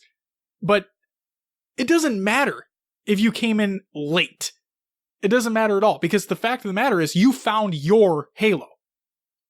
Halo 5 is your Halo. And that's awesome. Yeah. That's awesome. There are other people who are in the exact same boat as you. There are people who think Halo 4 is the best Halo. There's a lot of people that would shit on that notion, but I feel like there's a lot of people that would shit on the Halo 5 notion. Exactly. There's a lot of people that shit on the Halo Reach notion. This guy over here. No, but seriously, it's, I talk about how much I hate Reach all the time, but I have appreciations for what Reach did. Not Armorlock and not Bloom, but there are a lot of aspects that I love about Reach. So if Reach is somebody's favorite Halo game, who am I to fucking shit on them for that? At least they are part of the franchise. At least they're part of the community now. You're included in that. So don't feel like you came in late, because you didn't. You came into the exact time that you needed to. All right. And we're happy to have you. I guess my train of thought kind of caught up with me. Sure. I was just like, I know I came in late, but I do have a huge appreciation for the franchise. Yeah. And I just I want Infinite to be so good. Oh yeah, and we all do. It doesn't really matter to me at this point if it's if the story's sprint, no sprint, if it doesn't, thrusters, whatever. It doesn't matter. How that conversation's still going. I just want it to be I want that emotional ride with the Chief. Yes. And I get people said, oh, Chief was emotional during 4 and 5 and all this stuff, but I want to be able to, I don't need Chief to be emotional. I just want to have the emotional experience through the game, be connected. I felt so connected when I played God of War. I don't know why, but I did. They made, and nobody ever thought they'd be saying this, but they made Kratos a likable character. Yeah. And if you've played the previous God of War games, he's not a likable character. He's not he's screamy mad guy. That's what he is. Yep. And in the new one, he's a dad. Right. It's 180. Exactly. And you see him being a dad. You see his son go through shit that he never thought he'd see his son go through. Yeah. When they first talked, they were not adventuring far from home, and then all of a sudden it was this giant journey. Right, and they have that resentment towards one another as well, because the mother dies, and that game's fantastic. If you haven't played God of War, go play God of War. But that emotion from that game, I really want that in a Halo game. Right. And Chief's supposed to be this badass military guy, soldier, but you can still make that emotional connection even with that type of character. Well, military men and women have been through a lot. Oh yeah. It's emotionally but it isn't. It wears on people. But wasn't Chief designed to be the whole? Yeah, he's a genetically enhanced super soldier. Yeah, of course. They brought it up, I think, in the beginning of 5, when they were talking to Halsey about, was Chief beyond the parameters? He was created for this. And, yes. Maybe they set that up more but maybe he breaks that. I don't know. You need to listen to the Hunt the Truth podcast. Yeah. It's very good. Like, very good. It was the promotional material before 5 released. Mm-hmm. And it's what made everyone think that's what the story of 5 was going to be. And then it wasn't. And a lot of people were upset. But maybe seriously, we're getting there. That podcast. It's really, really good. Maybe we're getting there in 6. Could be. Maybe 5 was just the lead up. It very well could be. I don't know. But like, I would be 100% fine if they made Chief a little bit more emotional. Because I don't care who you are. Like, when you're dealing with war times for that long, yeah, that's got to have it. So when you lose your one and only companion, that's your one companion. It makes sense. Like, sure, you see Sergeant Johnson every now and again, but he dies in 3. It's like, your one and only companion who's been with you from the very beginning is torn away from you. Think about that. What? I want to make a reference so bad right now. What? Game of Thrones. Yeah? You got upset that Daenerys lost her shit. No, I didn't. I already knew it was going to happen. You knew it was going to happen, but it's exactly like she lost Missandei. She did. That was her one and only companion from the beginning. That was big. I think there was kind of... Anyway. Yeah. No, I did. Back on the Game of Thrones talk. No, I understand exactly where you're coming from, though. But... And I'm not trying to, like... I'm not even going to make that reference. That'd be way too deep of a cut. But when you have your one and only companion torn from you, yes, he's a genetically enhanced super soldier, but that's a big deal. It's a really big deal. And you get a little bit of that in 5. Like, see, go ahead. From my perspective, I don't see Chief as being emotional about going after Cortana. I just see it as, hey, he's always had that mission to get back to her. Yep. And that's what he's doing. He's getting Cortana back. That's in his mind what he's trying to do. Sure. And he feels like, he has to go after his one and only companion. So, in 5, again, we're not there yet, and this isn't spoiling anything. So Cortana is trying to get you. Yep. Okay? Yep. She's just trying to get the Master Chief. She wants him. At the very beginning of 5, he is... Wait. Am I just seeing things? Or is she actually alive right now? Like, what the fuck is this? Yeah. Then determines, oh my god, she's alive. Yeah, I want to go find her. Like, what the fuck? Of course I want to go find her. Because she sounds okay right now. Like, this is weird. She was, like, glitchy and dying and shit in 4, and now she's okay? Yeah, I want to go see her. There's going to come a turning point. We've already basically seen the turning point, but where it's more of he's not necessarily going to try to find her. He's kind of trying to go and confront her. Yeah. And again, we're not there yet. We only have 3 missions to go, but we'll get there. Yeah, you'll see that point. So I need to finish it to get the final that information. No. So, I agree. But no, he is on that mission. That is his mission. Yeah. So it's just, yeah. Any other predictions, things that you've gathered, things you want? I think we went pretty deep tonight. We did. So again, I know we're a competitive podcast, so looping it all back into our main themes here on the show, I have a question to ask you. We talked about it before, okay? We have a release window. Yes. Fall 2020. Okay, it's releasing with the Scarlet, all that. We have over a year. Okay? Until this releases. I personally don't think 3 can sustain the competitive aspect until that. What are your thoughts? What happens? What are your speculations and predictions for the future of competitive Halo until Infinite releases? Well, we're seeing it now. Okay. That there's a Halo 3 tournament and then a Halo 5 2v2 side tournament. Right, so we have the side tournament. Do you remember when they did the Halo 3 2v2 side tournament and how much hype there was around that, and it brought Halo 3 back? Yes. I mean, what if... You think the same thing can happen for 5? I'm skeptical on it, Okay. but I'm just saying, like, what if, because you've seen people, I think people have a little bit more of an appreciation towards 5 at this point. it's from what I've heard, every Halo life cycle game. Yeah, you've seen like the GIF or the picture, I mean. Halo 5 sucks. A year after Halo 5 is like officially cut off. Oh, it wasn't that bad. Yeah. I've heard the same thing about Reach and all this other stuff. I just think that it's possible. You've seen a lot of competitors drop off of Halo because Halo 3 is not their thing. Yeah.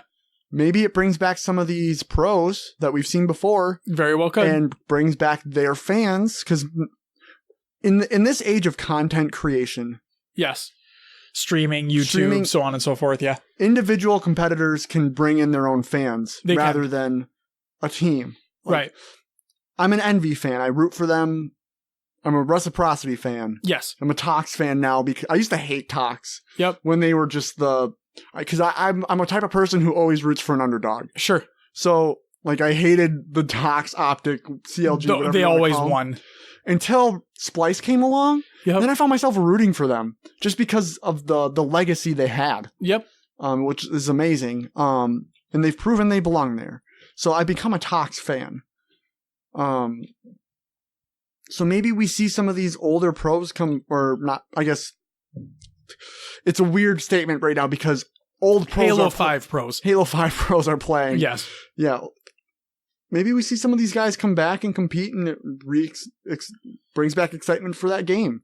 I love the spectator mode in 5. It's great. I just wish they would put something like that into MCC, and I don't think they will. I think it's too far past that. I agree. And I don't know. It's hard to say because 3 does seem to fizzle out, or has fizzled out. Yeah. There's a lot of people saying, oh, Halo 2 is better than 3. Why don't they play Halo 2? I don't know if the demand's there. Right. I think there's a much higher and still is a higher demand for 3 than there is for 2. I think the only reason why we're hearing a lot of people clamor for 2 is because it just hasn't happened yet. Maybe. But we have like, it seems like a vocal minority want 2. If you talk to Silos, Halo 1 is the best competitive game ever built. Sure. And I would be Silos, I'm sorry, but I would just be fine if there was a side Halo 1. Yeah, like a side Halo 1 2v2 tournaments that take place. I'd be perfectly fine with that. I would enjoy watching that, but I don't want it to be like a main stage thing. Here we go. I got it. Go ahead. Reach is going to be added to MCC. It'll be the first one on PC. So you don't have a specific game tournament. You have MCC tournaments where they have Halo 1 2v2. I think Silos literally talked about this. Oh, he did? Discord, yeah. I was going to make a point of that too. Sorry, Silos. I don't read Discord as often as I should have. Apparently. I think it was Silos who said it. But then you just have everything. Right. And people can, and that's going to be really tough for honing in viewership and whatnot. But just have these MCC tournaments where people can play what they want. Then you have the best of the best competing in their game because there are so many games now. And maybe one emerges as the best. I mean, we're still watching the Smash tournaments, right?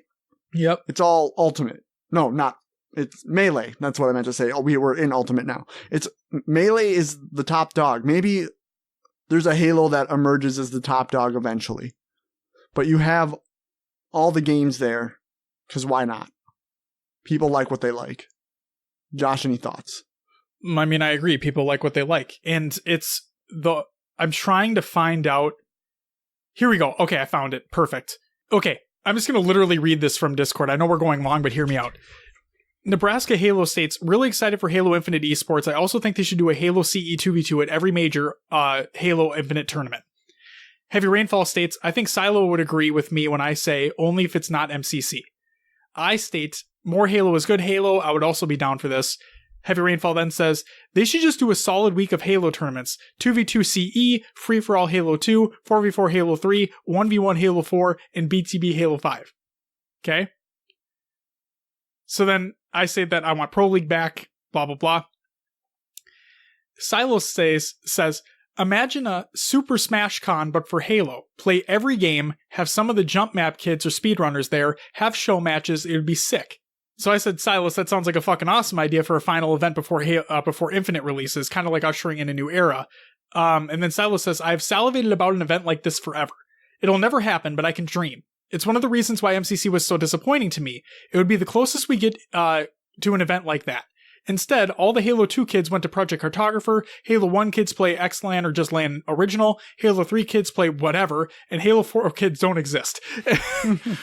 Get some of the old casters back, have a 24-hour venue, give like a 6-month notice of the event, and if all the equipment is provided other than controllers, I can guarantee a ton of Halo 1 and Halo 2 kids would make the effort to go. And then I said, I know this may seem like a cop-out response. I have an infant child, but if it was close, I would 100% be there. That sounds like an amazing opportunity. I immediately think of Halo Outpost Discovery, but for competitive Halo fans.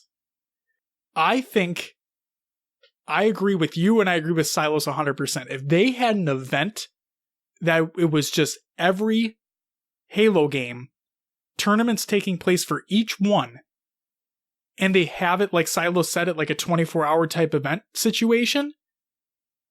Old casters back, it's streamed, the whole thing. Like I said, if it was close, I would try my damnedest to be there. Yeah.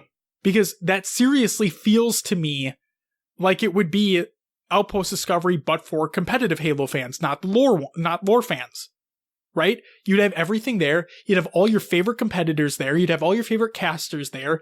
It would just be the best competitive event that has existed. That'd be amazing. Again, Silas, I agree with you. Do I think it's going to happen? More than likely not. But I think that HCS Invitational was definitely an insight as to cool shit that can happen if HCS puts their minds to it. Yeah. And they've even come out and said that they loved the feedback that they got from that event, and it was kind of like a testing for things that they're thinking about for Infinite. So we could definitely see some of the more show matchy type situations going on, but for right now, I just think we get the side tournaments that take place. But yeah, honestly, and you know me, I love Halo 3. I would be perfectly fine if they brought back 5. I would. Because you're right, the Observer mode's fantastic, and you can ask Dom about this. I've been on the record to state that I actually think 5's multiplayer is one of the best in the entire franchise. If not, the best. The movement, there was that heavy aim debacle, but I do love the multiplayer in 5. I haven't played it as much as 3, and 3 holds that special place in my heart, but in terms of progression, I do enjoy 5 quite a bit. So yeah, I would definitely be for that coming back. And Halo 3 maybe taking that side gig. But I think a Halo 1 2v2 at every event, not just Infinite, but like just every event that goes on now, I think that'd be awesome. And you know what? I think it'd be kind of cool to see a Halo 2 side event as well. Not the anniversary maps, though. Like, just pure Halo 2 action. It'd be cool to see. I'm rambling on a lot. Is there anything else you would like to add before we move on? I think that's it, man. All right. We had a good discussion there. That was a lot of good shit. And we brought in the Discord, too. Yeah. That was even better. So yeah, that's that. Will, it's time for some shoutouts. Finally. Yes. What we got? So first and foremost, happy birthday to Rain. And I'm still drinking the Rain Energy drink. No, we're not sponsored. Hey, G Fuel, get at us. What?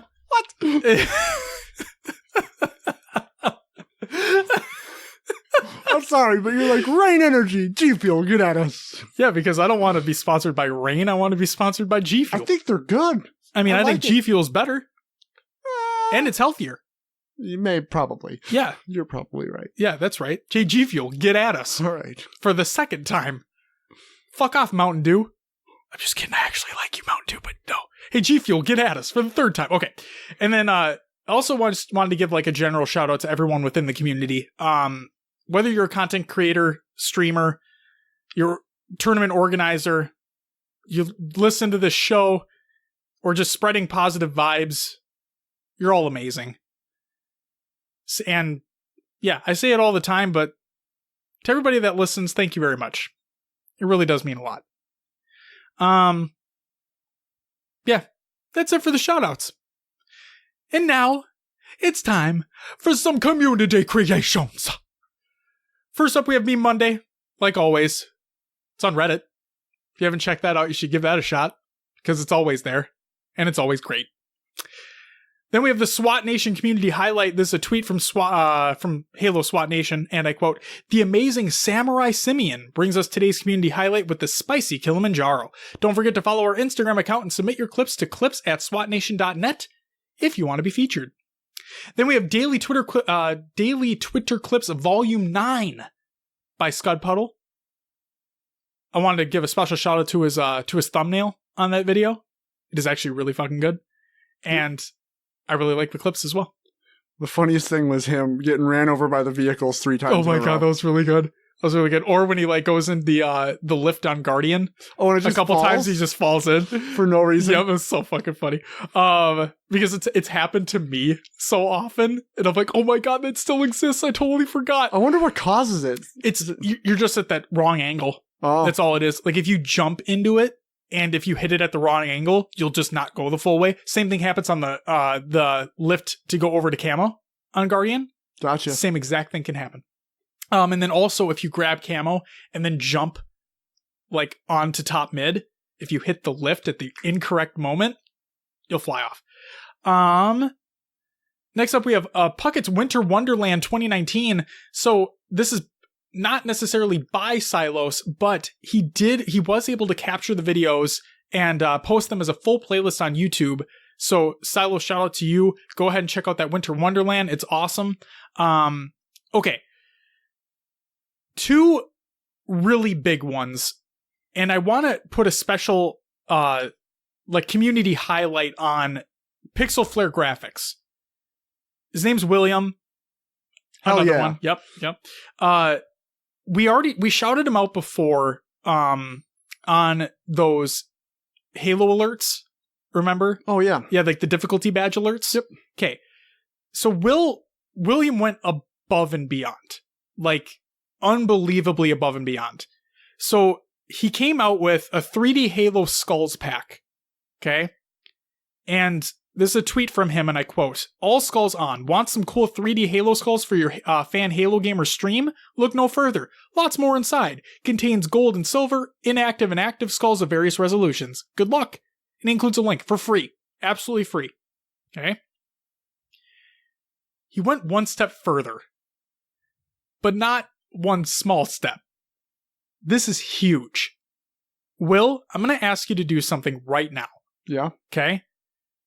Click on the link for the tweet that's under Halo ODST 2 UI concept and watch that. Oh, I already did. You did? I watched it earlier today. Unfucking believable.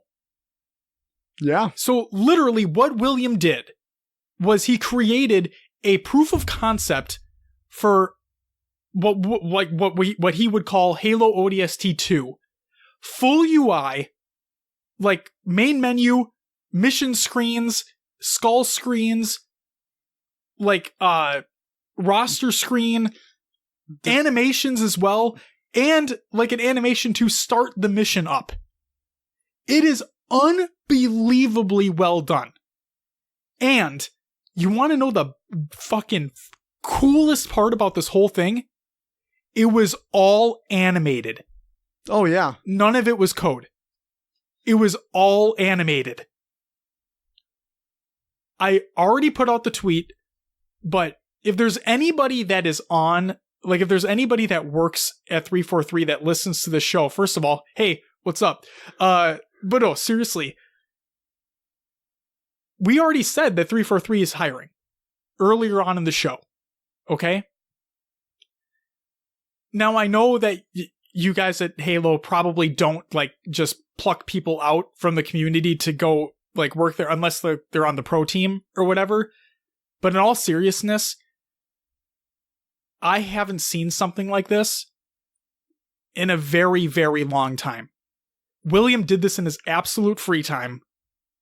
He's put out content packs for free for people to use on streams in their content creation. If there's one thing that I can say right now, with the platform that we have, regardless of how large or small it is, if anybody from 343 is listening, or if anybody is listening that has ties to 343, you guys seriously need to consider hiring him. Oh my God. It literally looked like it could be the fucking game. Yeah, it did. I was blown away. Like, we're on the internet like 24/7, right? But this stopped me in my tracks. And I'm like, this is one of the coolest, most dedicated things I've ever seen, not just for Halo, but in video games in general. The work that William put into this is unbelievable. So seriously, they need to consider hiring him. This is fantastic. All right. Next up, we have an interactive Halo esports map. This is by Moses. Another great... Moses... God. Another community shout out here. Moses, love him or hate him, he's been doing incredible things for the competitive esports community in Halo, day in, day out, in his free time, not looking for anything in return. And his next creation was an interactive esports map of events that have taken place around the country and around the world. So check it out. It's in the Google Doc of the show notes of the show. And he included a tweet. I'll read it, and I quote, "I made an interactive Halo esports map that has every major tournament dating back to 2002. Credit at Halo Gamepedia and its volunteers for providing the data." And the links included as well for the map. Just unbelievable work. And then, of course, it wouldn't be an episode of HCS Pro Talk without the Clips of the Week number 6 by High Tech Redneck. Go ahead and check that out as well. She posts them every Monday. And then finally, we have the Virtual Halo interview with Jacob the Bear. This is by Virtual Halo. If you're not following them on Twitter, please leave them a follow as well. And check out that YouTube link in the show notes of the Google Doc of the show. And that does it for the community creations. Will, it's running pretty late. We had some great discussion about Halo. And now, like we said earlier, it's time to ride off into the sunset. Will, plug the show. You can find us on your favorite podcast services. Just search for HCS Pro Talk. We are on iTunes, Spotify, Google Play, Stitcher, and others as well. Leave us a review and let others know about the show. You can join us on Discord. Join the community discussion over there. Lots of great community talk about everything Halo. You can join our Xbox Club or Spartan Company. Search for HCS Pro Talk on your Xbox. We are on the Twitters, the Instagrams, the Book of Faces, the Tube of You. The Tube of You. Oh my God. We're on Mixer and Twitch as well. We have our own esports video page. Search for HCS Pro Talk on those platforms. And Josh. Yeah. We made it. We did. We're done. Not quite. What's on the next show? There you go. We're going to have a new topic. And again, I say this all the time, but just going to put that out there as well. If anybody has an idea for a topic suggestion, please join our Discord. Go to the HPT Topic Suggestions channel and leave your suggestion for a weekly topic. We may choose yours next. But yeah, before we sign off for the night, just want to give one last reminder. Halo Bowl 3 taking place this weekend, Saturday, starts at 4 p.m. Central Time. Mixer.com/Mudcat. Check out the stream. Donate if you can. It's all for the kids. It's all for the Children's Hospital. It's all for those go-karts. Not a literal go-kart, but like a gaming cart for the hospital. Yep. It'd be really cool if they race go-karts in there, though. But, you know, that's not going to happen. Whatever. But no, seriously, if you have the means to, please donate if you can. It's all going towards a phenomenal cause. Scud Puddle's going to get shit on. And it's unfortunate, but Tasman is not going to be teabagged. Just every time you get a kill on their team, just teabag real quick. Because you know Tasman's going to have to watch it back. I hope so. Oh boy, do I hope so. We'll let them know. We will. All in friendly competition. We're all we're all good friends outside of this. It is, yes, absolutely. But yeah, ladies and gentlemen, that is going to do it for episode 78 of HCS Pro Talk. We want to thank you very much for listening. And we'll see you next week where we talk a lot more about Halo. And what's better than that? I'll tell you, fucking nothing. But until next time, bye-bye!